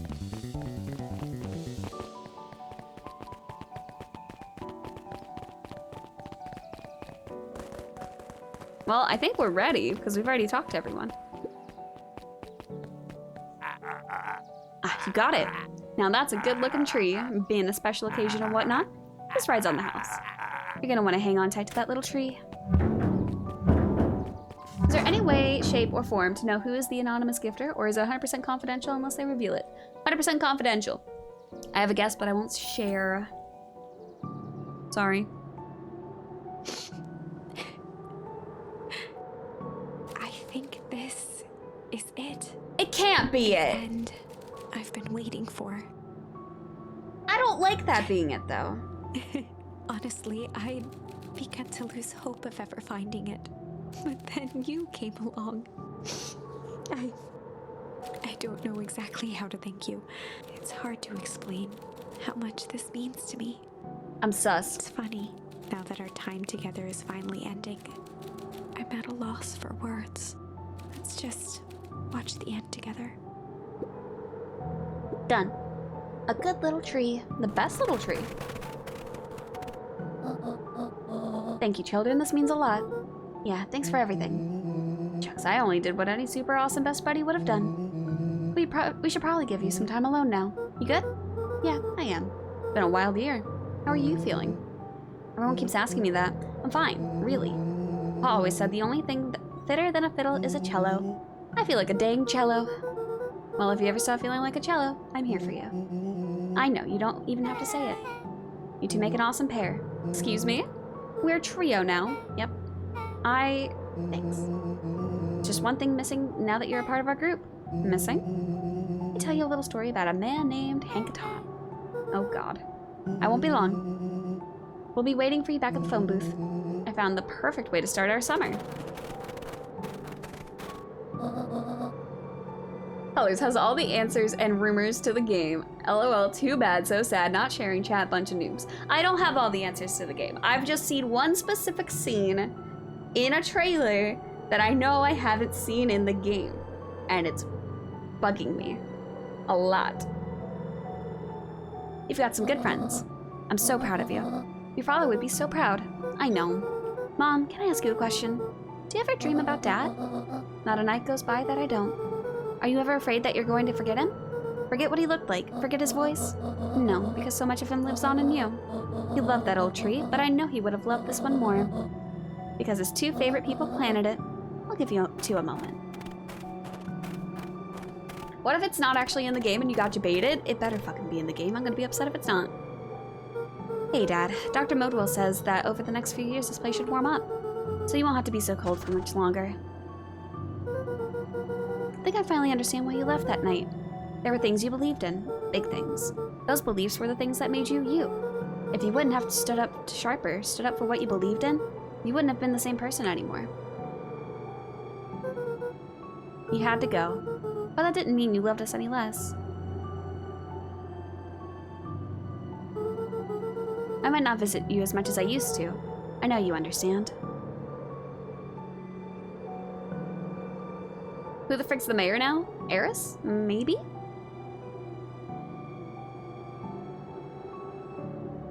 I don't know.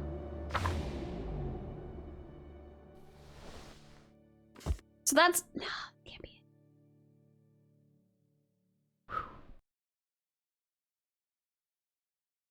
Come on.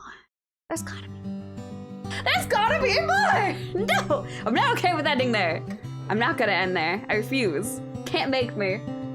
No. Because, okay, the scene I saw, now that, like, we've reached the ending that I'm not, no. The scene I saw was Beck, young Rolo, and Luca, all gathered around the source. Just the three of them. Nuncreed and Gran were not there. And I don't know how to get there. But apparently, that's a thing. But that's what I saw in what they tweeted. And I have no reason to believe that's a fake scene that isn't in the actual game. So it's gotta, right? You finish the game and you're not satisfied. We still have an ending to see. There's one more option with messing with the vial. Because I never did Malice. I did Change and I did Junk, but I didn't do Malice. So I could try that. I don't think it's really gonna do anything, but we can see. I'm bothered. I'm bothered a lot.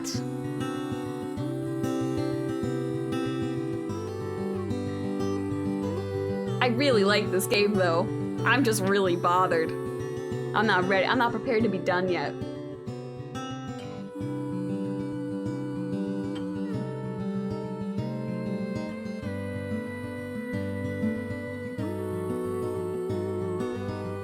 The music is phenomenal. The art's fantastic. The storytelling, wonderful. I'm bothered. There's also the stuff with the purple words and the cliffhanger ending. Part of me wants to go try that. Because it said to change. Maybe... Because this ending was change. Like, that gave us this ending, right? I don't know if that was just like, hinting toward what the actual ending was gonna be, or if that's what the second ending is, and maybe there's a first ending?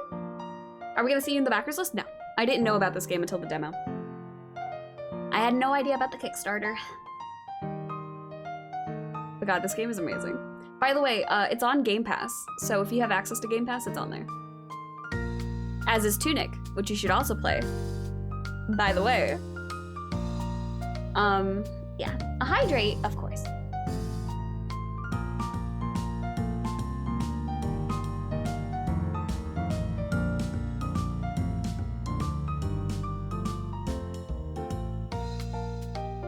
I'm bothered. I don't like this. Grumpy.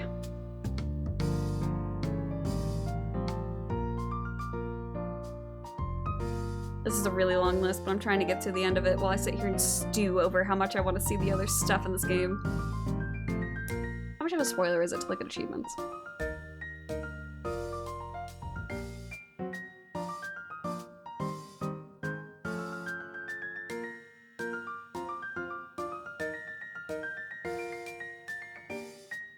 I'm missing 4, and 1's a hidden achievement. There's something else here. There's Catch All the Fish, which I figured I hadn't done yet, which is fine. There is a chance I didn't get all the charms, so... Oh, I think I know what that one is. Okay. Okay.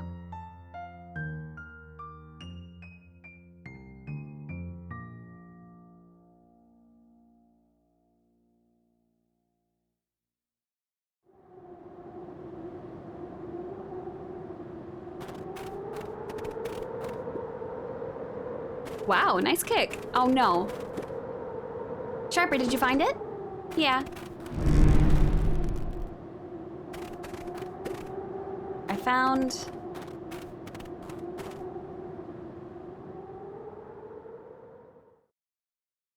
That's a yikes. All right. There was a chance I missed something, and there was a charm I just never picked up.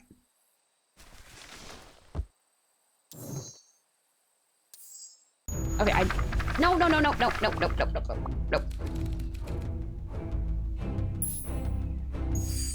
There was a deep if miss. I don't care about this. This isn't what I meant to do. Go back. I clicked on the wrong thing. Did all that.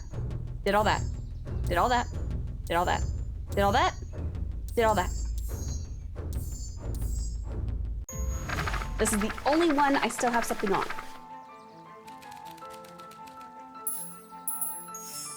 I might have tweaked his wonder potion with a little malice. Malice, the whiskey from his office? Yep, dude had an unfinished glass on his desk. Figured his grow juice could use a little hair of the dog. You don't call me Sharper Valentine. His body and face began to contort and expand as he disappeared into a belching green mist.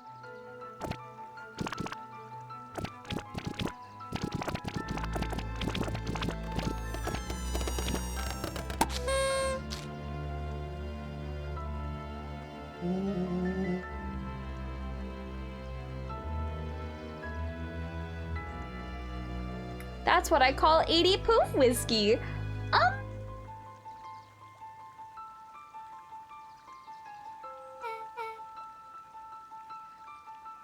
And I got the achievement Pop Goes the Weasel.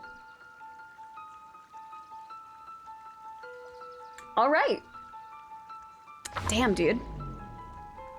The crowd gazed in stunned silence at the now empty stage. The quiet was broken when William Kerr sprinted off stage and into the distance. He was never seen around Beacon Pines, or anywhere else for that matter, again.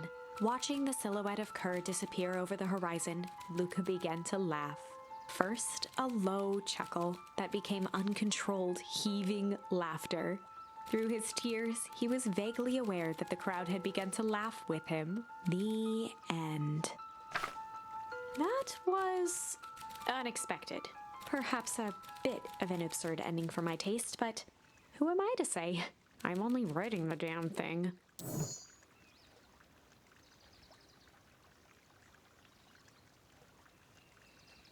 I see. Absolutely debated.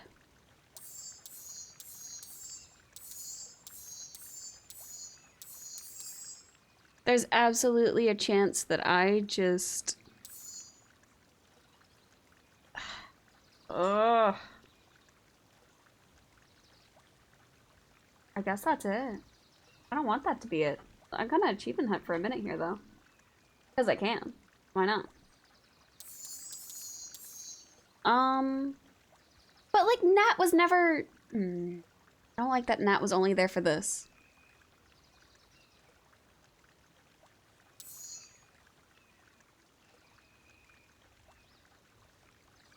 Might have to look it up, I guess. I might have to. Let me see if I can get all the fish. I might have tweaked his wonder We're just gonna potion skip through with this. a little change.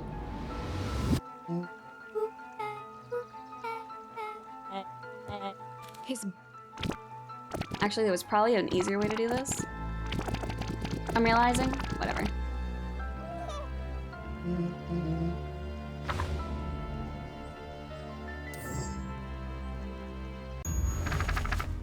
Let's go here. Let's do it here. Because there's 2 things I want to look at. Actually, 3 things. In the past, he found the best way to deal with an enraged Roxy was I'm just gonna achievement hunt because I'm just upset. Because he's gonna take Rolo away, but it lets me explore, so. It's just weird that they would settle with the mom and Rolo being old. I don't like that.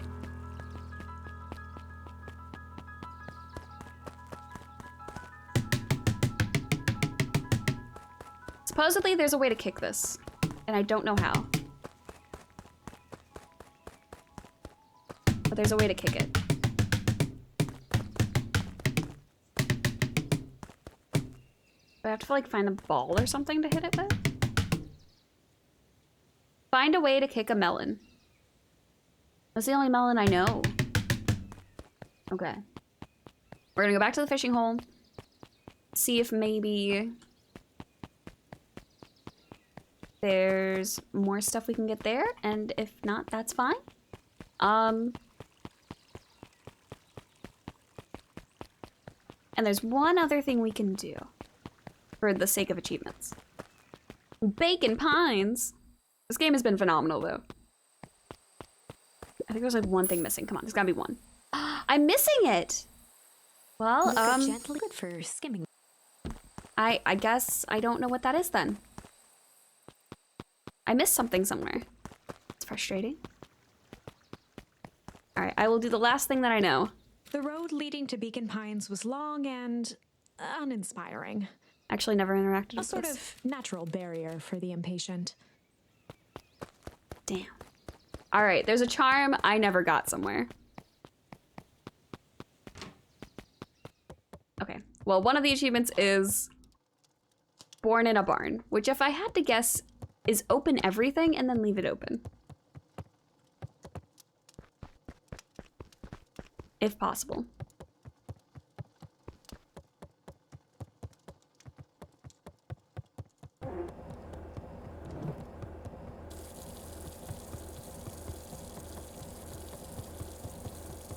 See if we go out here. No.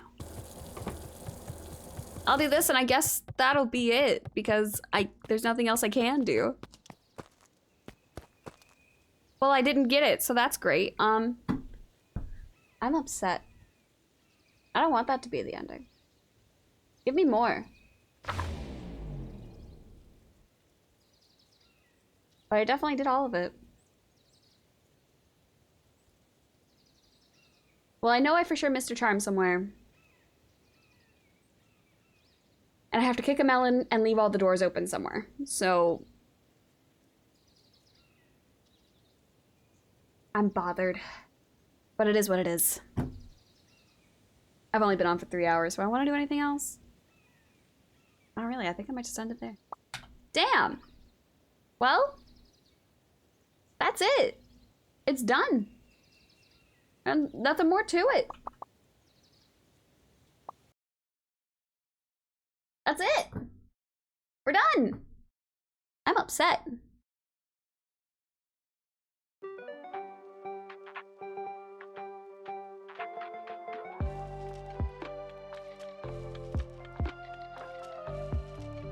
Do you want to know about the Born in a Barn or figure it out yourself? I'll figure it out. Probably. If I don't, I'll say so, but... bothered. And now that I know I missed a charm somewhere, I'm like, fuck. Now, refund, need more, I know!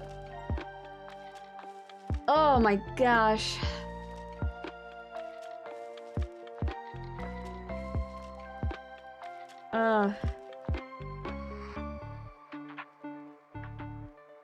I'm upset. Go see who's streaming so I can go be sad somewhere. I'll be back later though, because I got a raid tonight. I don't have plans to do anything else. I didn't know how long that was gonna take. I really like that game though. It's a very enjoyable game. It is on Game Pass and it came out yesterday and it's been very fun. I won't be playing it next week because we beat it. We did it. I'm not satisfied with the ending. But it's fine. It's all good. It looks like Red Pandamon's getting to the end of it. You wanna go cheer her on? No spoilers? Let's go cheer on Red Pandamon. She just got back to streaming too, so I've been wanting to sit in on her streams. Well, thank you guys for so much for joining me today. I'm upset. I'm very upset, but it's fine. I'll be back next week. Actually, no, I'll be back tonight with Raid. I'll also be on next week, probably playing Slime Rancher 2, because I really want to play that. Just a reminder, Commenteer, you have until Monday to use my code, and Fantasia poll is ending on Monday, so all that fun stuff. Yeah, I'm upset. Upset spaghetti. Well, I'm gonna go see what I can do about getting commissions open, because that's actually why I want to end early, so I can go pour over all my files and things and sort that stuff out for you guys. So, thanks so much for hanging out. I hope you enjoyed the game. It was super fantastic and lovely. You guys are great. I love her faces. Go hang out with her Penema. She's super sweet and lovely. I'll be back later with Raid if I don't see you tonight. Have a wonderful weekend. I'll be on Bloopers stream tomorrow doing Hot Girl Night. Yeah. You guys take it easy, okay? In honor of that scene, no. Love your face, love your... Goodbye.